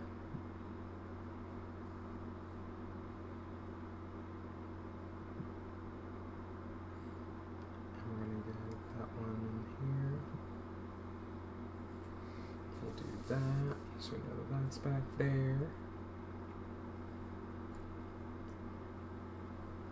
Do that, so that's back there. And we'll toss this one in here.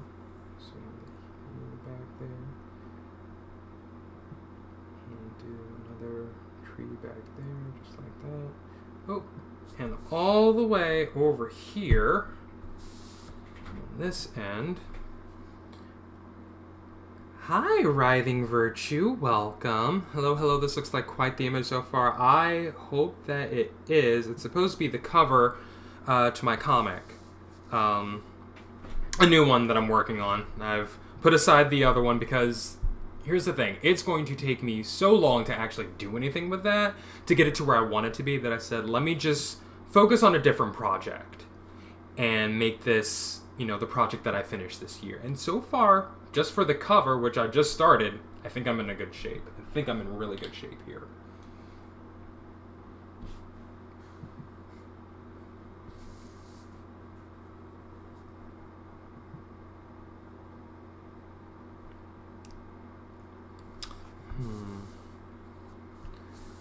Okay, so now we're going to get into the busyness of this scene. I'm going to put you ink back over there. And we're going to just kind of come up like this. And we're going to draw our little winter branches sticking out of the snow.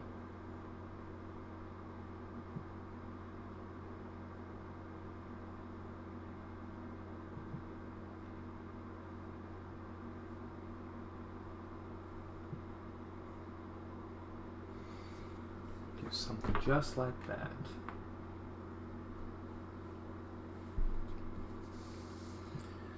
I want to get this one here. Follow that all the way up like that. And we'll get these little branches too.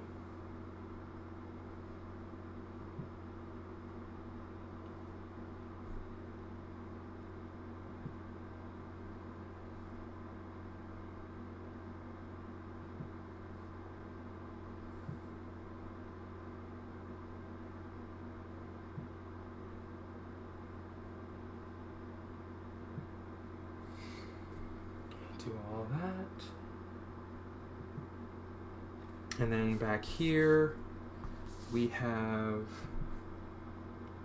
Ooh, that's about to be a giant glob of ink on the page. We don't want that. Do this.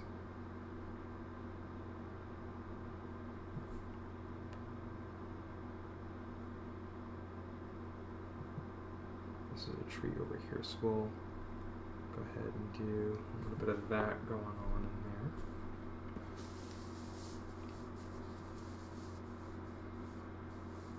Moving around a lot, but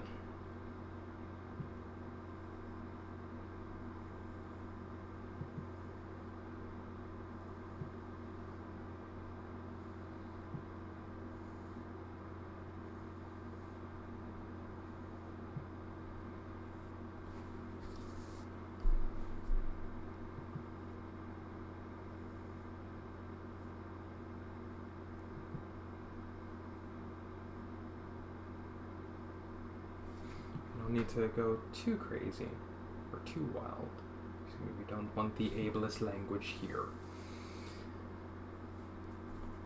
But we only need but so much of these branches in here.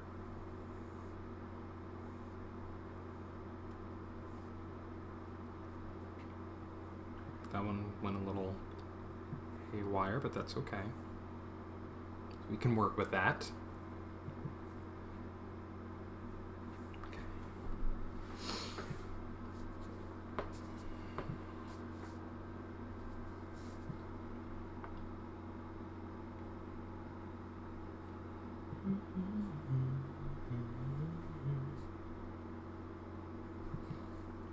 Oh, that's right. This one right up in here.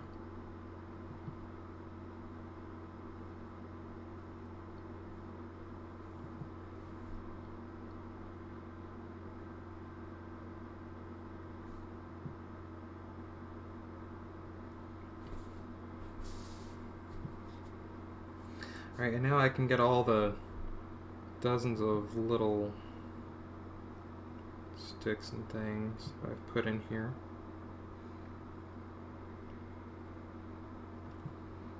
Not every last one of them will be represented in the final, but you know, I think I've got enough of them in to have a nice variety to choose from. I'm actually going to do this just to be one of those extra branches that are just kind of sticking out of the ground.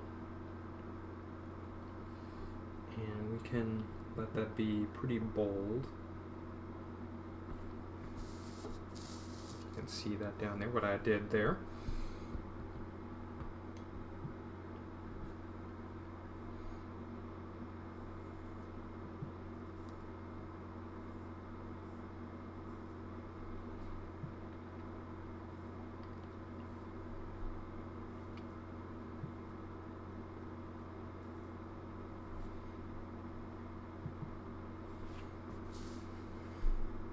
Move around the page.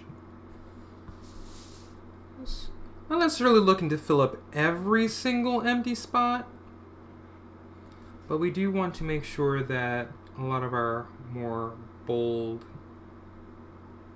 areas, our more bold pieces in here, like I said, are represented.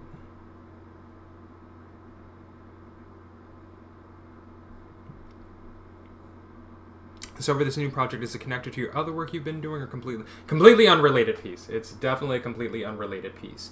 My first ever comic book that I had ever published a few years ago, back in, what was it, 2014, 2013. I mean, the redo was in 2014. I don't know if I had done it in 2013. But my first project ever was titled, let me move things around so I don't get ink on things, was titled The Night Is Our Victory.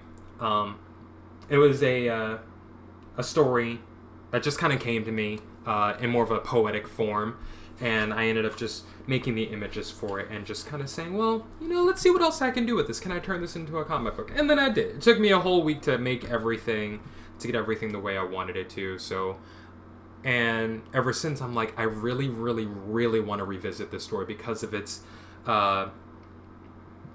its mythicness. That was about it. It was kind of this formative story for the world in which the other story is taking place, which a lot of my stories do. But it's about the people at an ancient time in an ancient age of who they were as a society and as a culture. So I decided I wanted to do that. And that is what this is turning into. And finally, it's taken me years to actually get to this point where I say, you know what I can do? I can finally do that story over. So let me just do that. And so that's what we're doing. So it's a very different story than what I was working on originally. But kind of a story that's been a long time coming. I don't want to forget about all of these things back here. So there's a lot of busyness going on back here.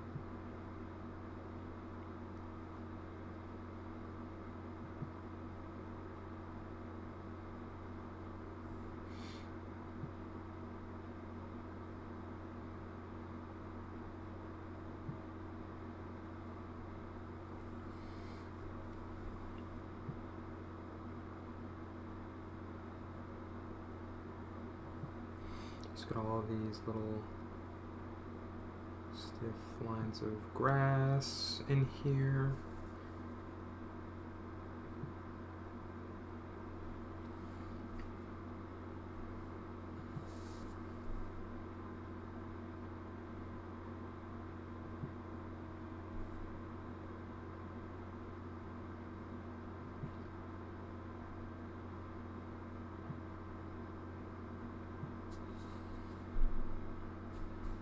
Do that over here too.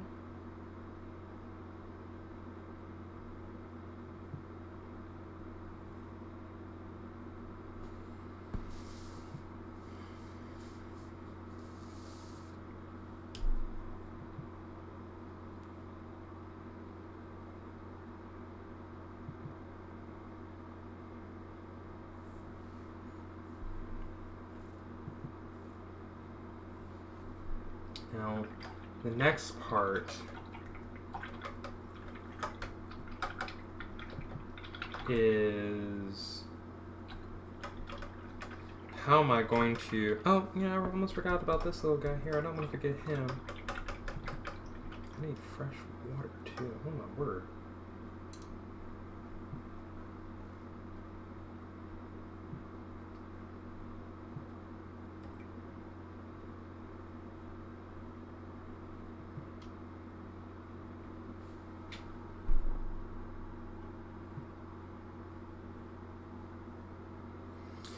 It was really cool to hear. I dig the title. It does have this poetic and ancient vibe to it, and the old cover has a lot of hues I really like. Look forward to seeing this new version.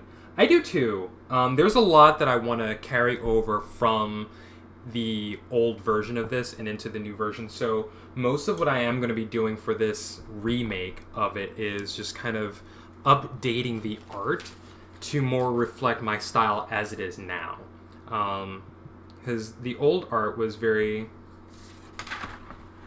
Like, it wasn't... I don't think it's plain. It's just there's a lot going on. There's a lot of layers of colors, which is what I work with, especially with watercolors, because I can do that. There's a lot of color mingling happening here, and it's not really defined what different shapes are and what's actually happening in the scene. So I want to actually go back into this and say, let's actually bring this up a little more. We're going to punch it up a little more. But we're also going to reconstruct these compositions so that they make more sense visually, stylistically, but also in a way that is narratively, that's the word I'm looking for, in a way that tells a story. So we can actually see what's actually happening on the page without having to decipher, oh, where's this happening? Where's this happening? My original thought was like, well, you know, we're supposed to be watching this scene happening in the woods, and it's dark, so we can't really see a whole lot of what's going on. And, you know, in real life, nothing has an outline of black around it, so we can play around with that. So I'm going to stick with that. And then it turned into, you know, at first I'm like, oh, this is really cool. You know, as I've developed my skill at painting, I'm like, that looks like a whole lot of mud. So let's try that again. So that's kind of where I'm going. we're going to use a thinner brush here. I'm going to get a few more of these details down in here.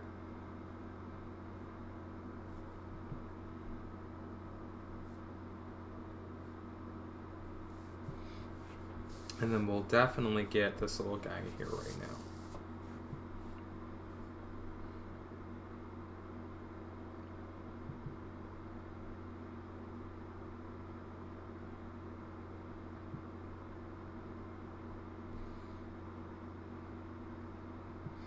It also reminds me of Studio Ghibli storyboards I've seen. Definitely your own style, especially with the colors. I feel that. Look at something I wrote a week ago going, what? This is silly. Yeah, I've definitely had those moments. I'm just like, oh my goodness, what am I doing? So, especially, you know, like I said, just looking over my old work, I'm like, I am so much better than that. How did that happen? But, you know, I really did love this story a lot, so it's the other reason why I wanted to come back to it.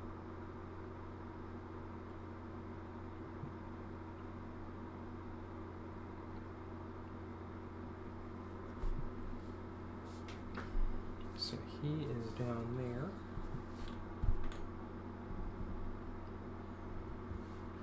And we'll get our couple right up in here. Start with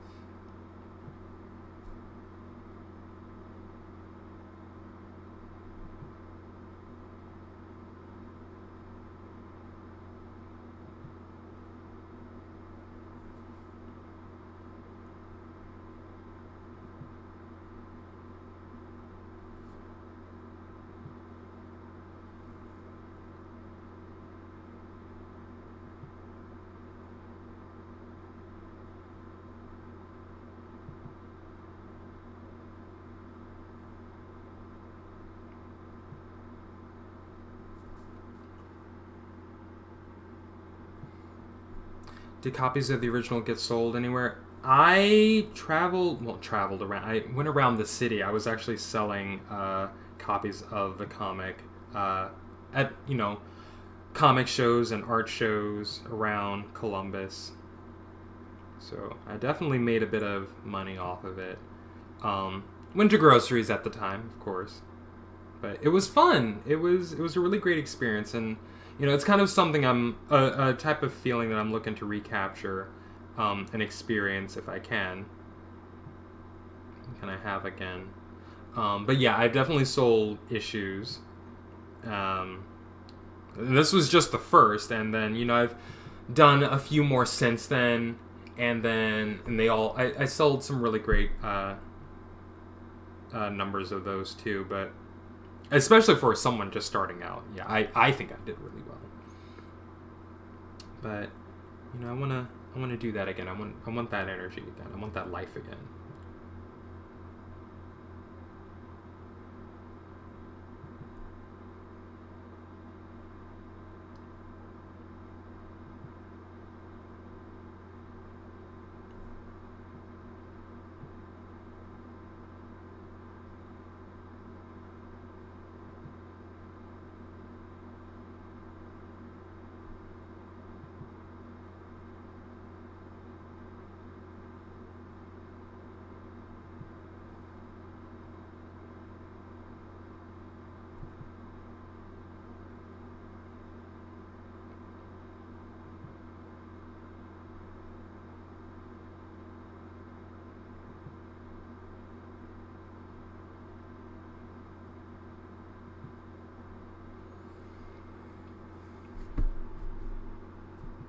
Kind of playing with my ink and my hatching right now. Hey, now got to start somewhere. It was great. Like I said, I really enjoyed that entire everything that I was doing. You know, I sold some original art pieces and lots of prints, and I'm like, this is really the ambition here. This is what I want to do.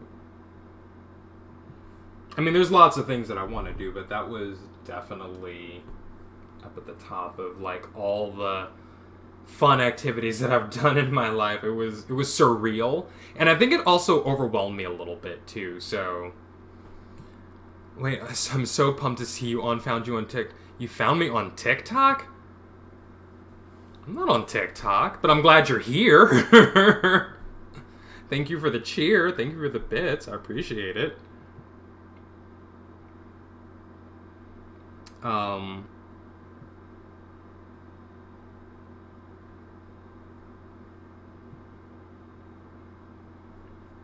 But no, I miss it. But I got really overwhelmed with everything that was happening all at once. There was a lot of attention on my work at the time. And by a lot of attention, I mean, I was known around Columbus, at least for a little bit. And it kind of scared me. And I said, I need to step back. I've got something else I've got to just kind of do. I've got to focus on my other life, like the life of actually getting work and stuff. So somebody has shown your art or something. I don't remember because I'm an idiot. Sorry. I mean, I have to know who's showing off my work on TikTok. That sounds kind of cool. I'd like to thank that person for that. But yeah, I think it was just the fear for me. It was like, oh my god, this is overwhelming. I had my picture in the newspaper because I was part of one of the artists who was doing a 6-week comic story that was appearing in the newspaper at some point.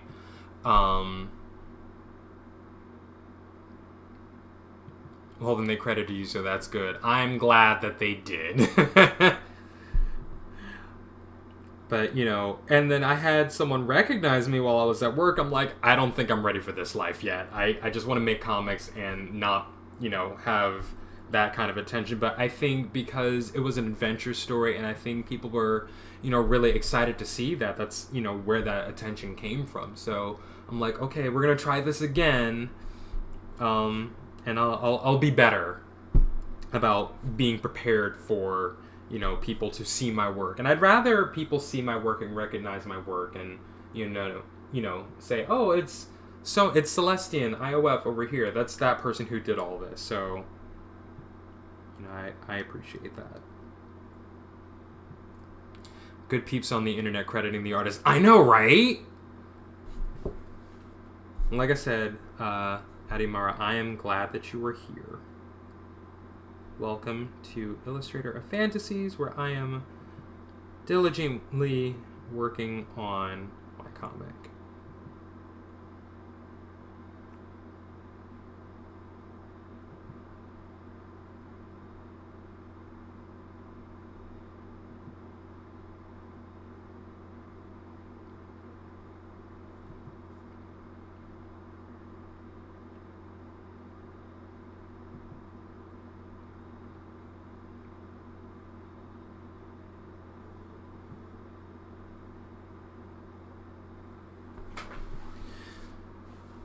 I'm glad to be here, friend. Aw, thank you.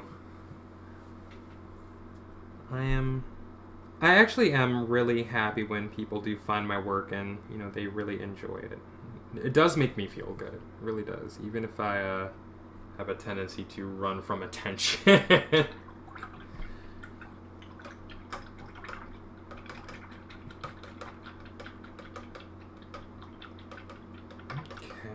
I think we are ready to do some...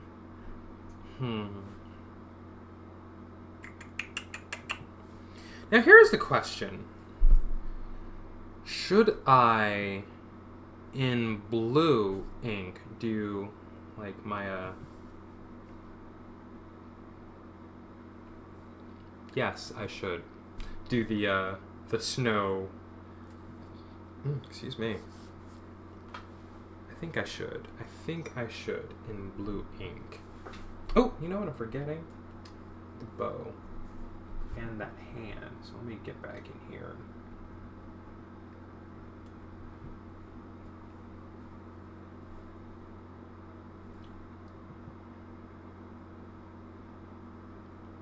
It's nice in here. We like trees. We do like trees here.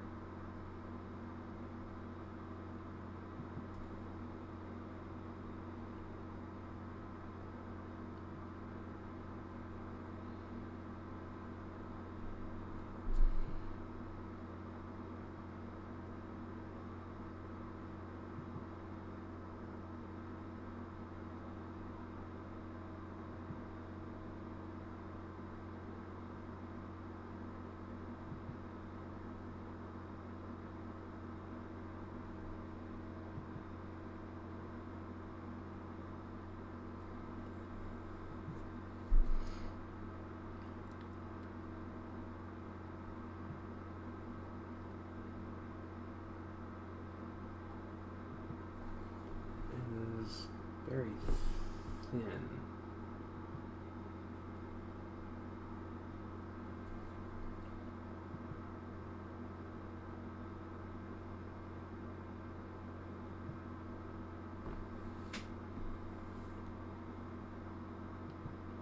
Do that. Okay, there we go.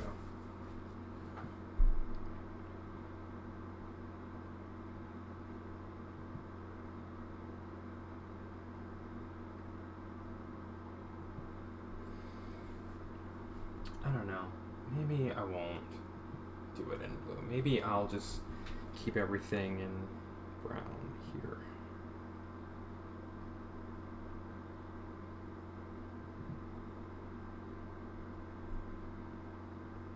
Let's get their shadows in. I don't want to have too many competing colors. The idea is that the scene is drawn in brown ink.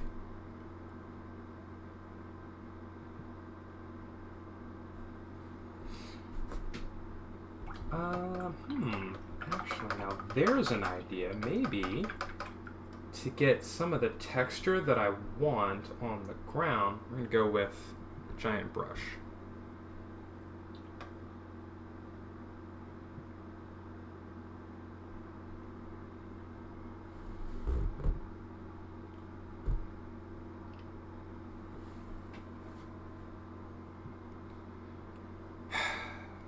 If I'm wrong about this. Nope, looks good to me. Okay.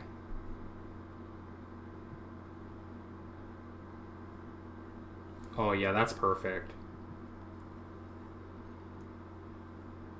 So I can get thin lines and thick lines as I need it. So let's go to the back here. It's a bold choice using this giant brush, but oh, what's going on there? I think it was a good one.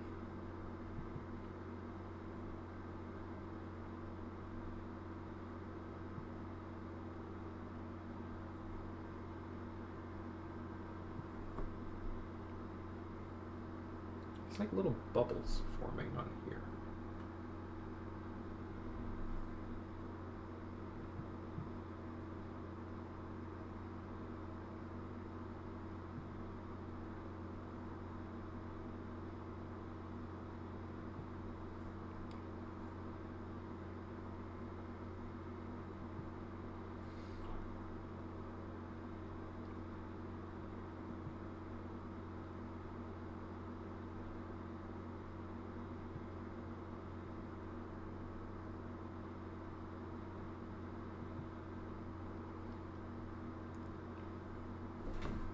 Do that. Get some of that. Go. Ooh, you know what? This entire area over here needs some ground.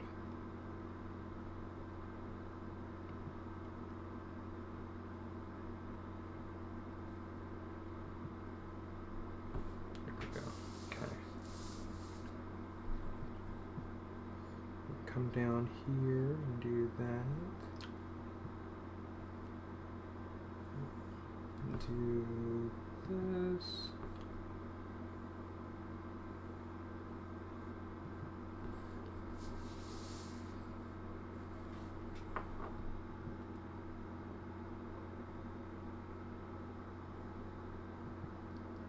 ToonFan 2K18, thank you for the follow. Welcome to Illustrator of Fantasies.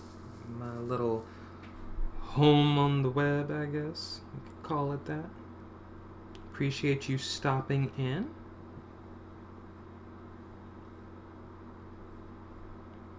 Thank you for becoming a friend.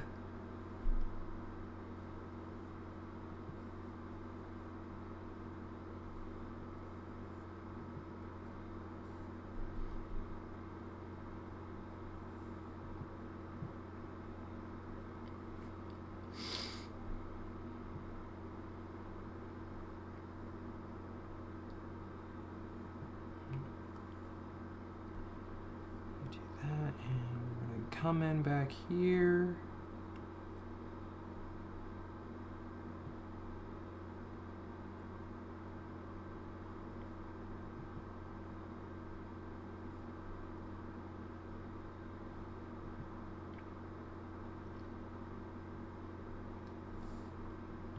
Do that just to get another tree back here.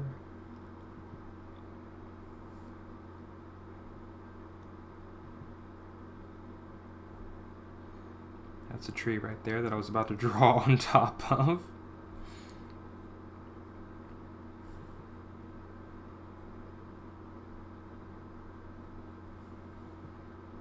To do that, make sure we have ground showing everywhere, otherwise it'll just kind of look like everything's floating.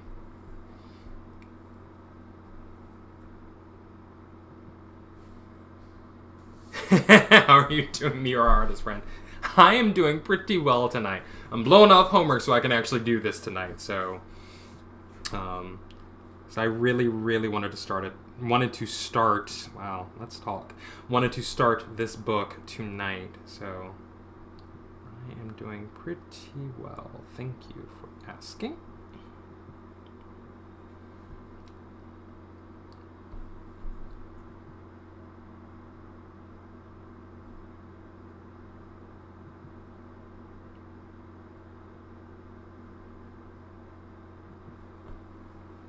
Some magic happening over there. Oh, you know what? I forgot some ground over here.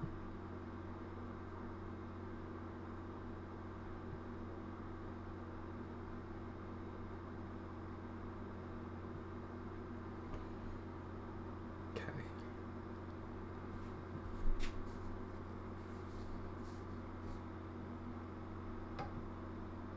What? Aww. Thank you, ToonFan, for the gift sub. Appreciate it. Had Chipotle for dinner to cheer me up, so I'm living life. Thank you, thank you.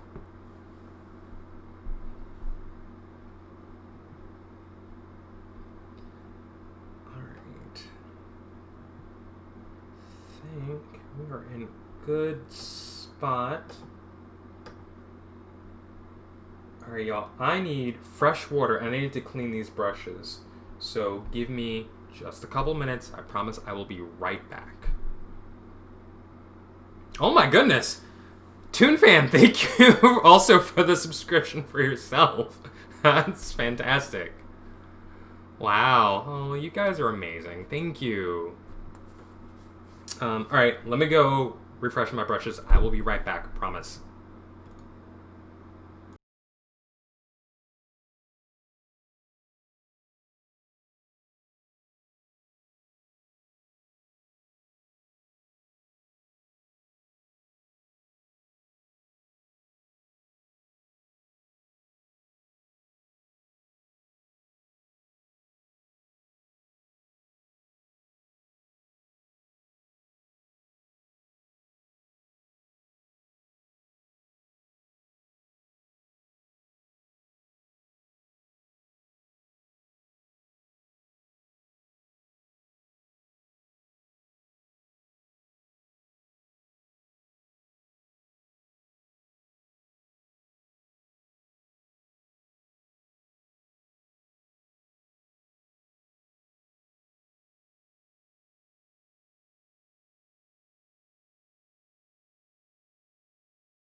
Okay, I'm back. What's happening? Let me catch up in chat.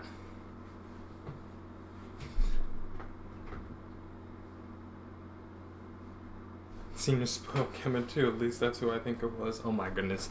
Well, I'm glad you all get to catch up.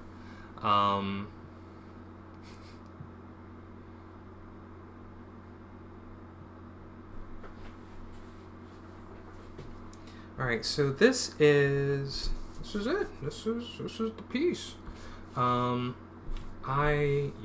definitely need to get a taller camera stand here. Madam here, just wish someone wouldn't ignore my message. That's between y'all. I think I'm missing a bit of ground back there. But what we're going to do first, we're going to clean this up a little bit so I can actually see what's happening. We're going to start way back here. The great thing about using this ink is that it's acrylic ink, which means it's not going to get mussed up by water when I go and take my watercolors over this. And what I'm actually thinking about doing, instead of using watercolors specifically, I'll probably be using some gouache. Because I'm going to see what I can actually do with layering gouache. So let's go ahead and clean this up.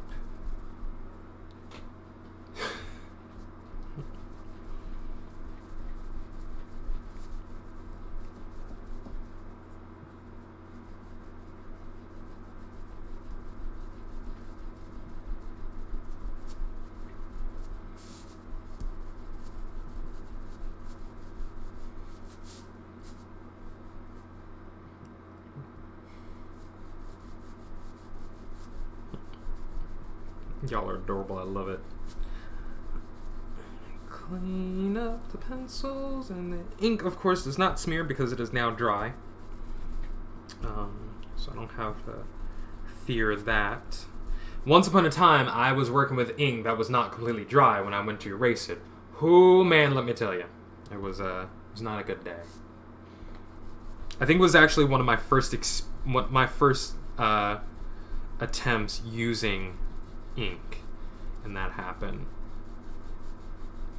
And I had never gone back to it since, so I think that's probably one of the other reasons why my early comics work was just so muddy looking, because I didn't use any ink to actually help any of the pages or anything stand out. It was just like, we're just gonna take some pencils, draw some color, throw some color down, and call it a day.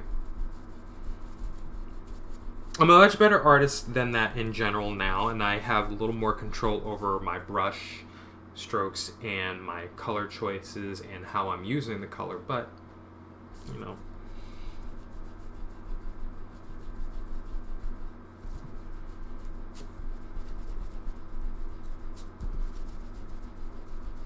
Clean up our pencil lines.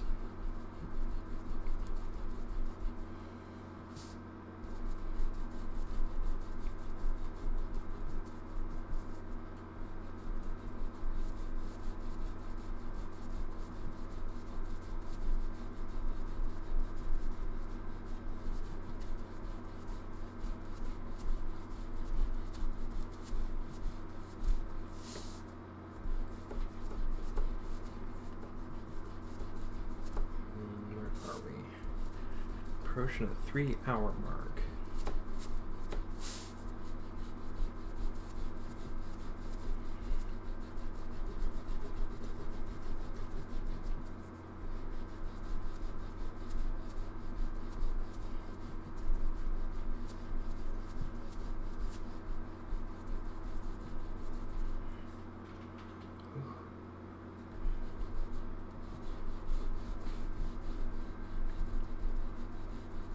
I want to be gentle with the eraser, but we definitely want to pick up some of these bold pencil lines here.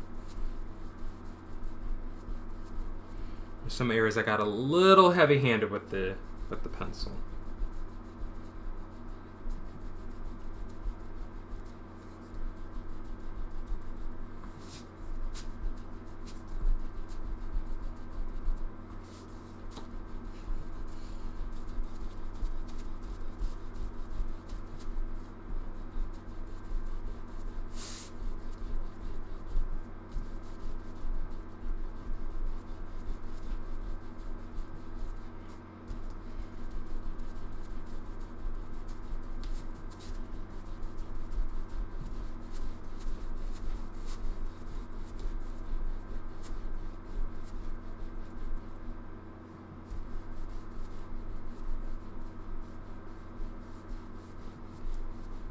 Okay.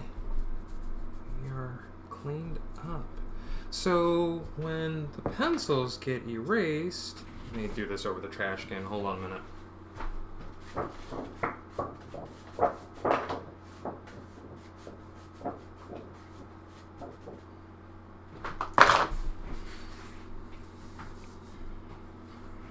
When the pencils get erased, this is what we're left with. A very nice, crisp ink drawing.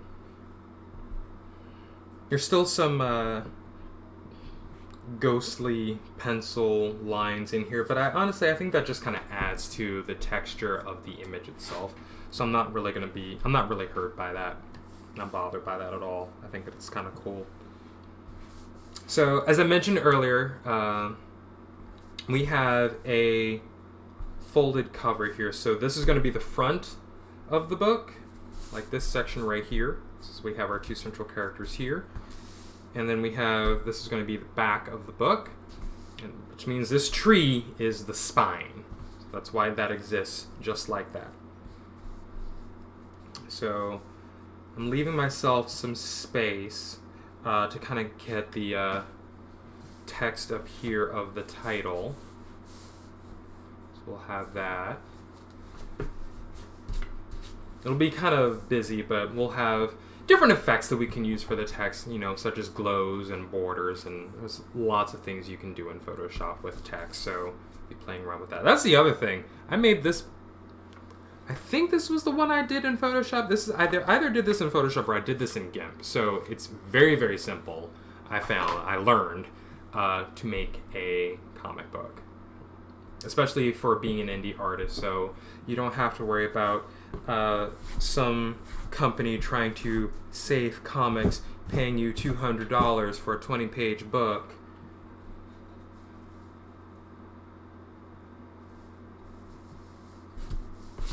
$200. You may as well just pay an exposure for all that.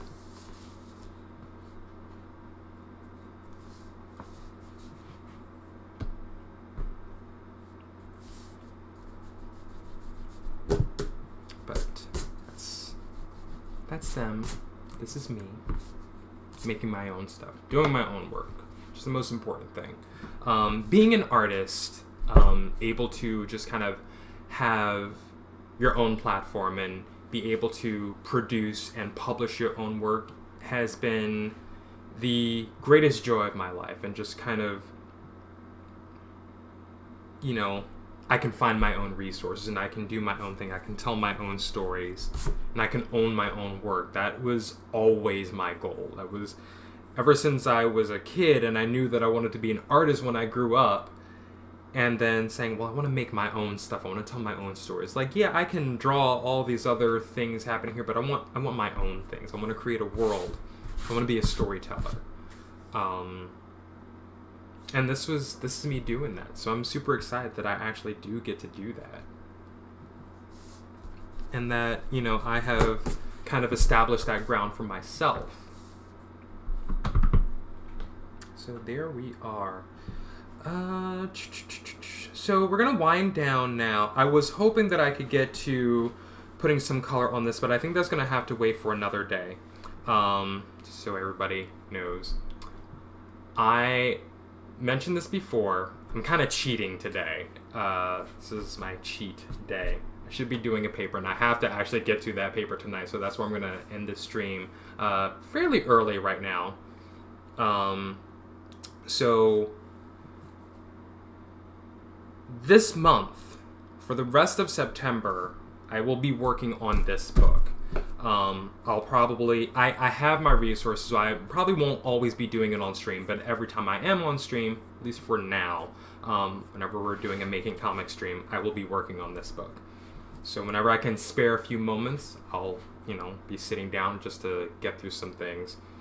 So at least for this month, we're going to be getting, if I can get to at least this stage on every single page, which is basically their own set pieces, then I'll be in good shape for October to actually get the colors and everything down. So I've got some time to actually get through this. So, maybe if I devote an hour or two tomorrow, hey, I'll probably have another page done.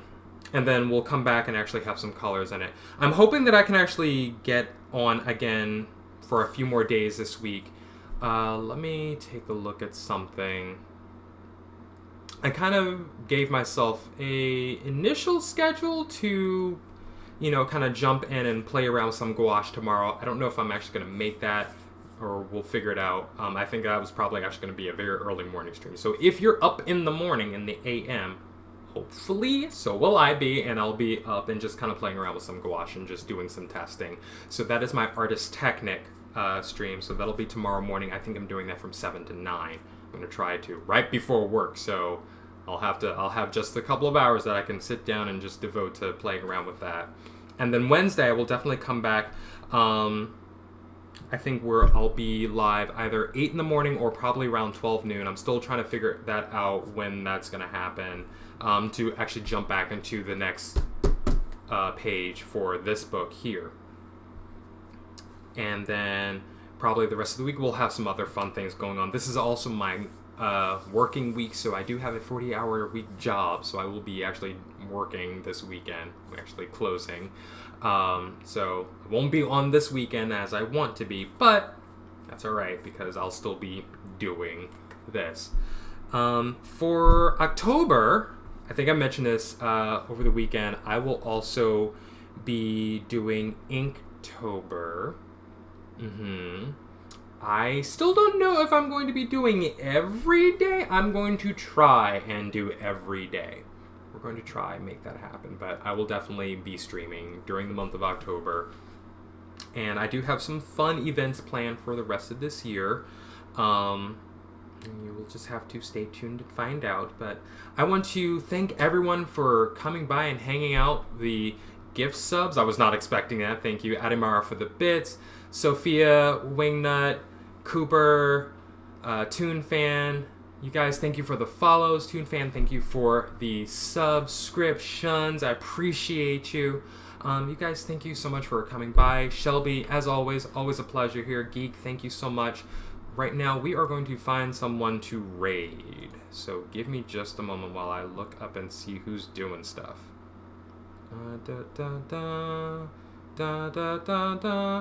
You know, let's go hang out with my best online friend, Solid. I think he is playing Super Smash Bros. Ultimate? What are you doing?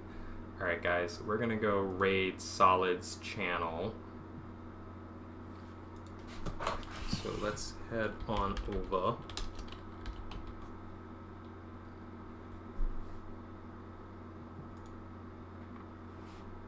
Let me get this going right here.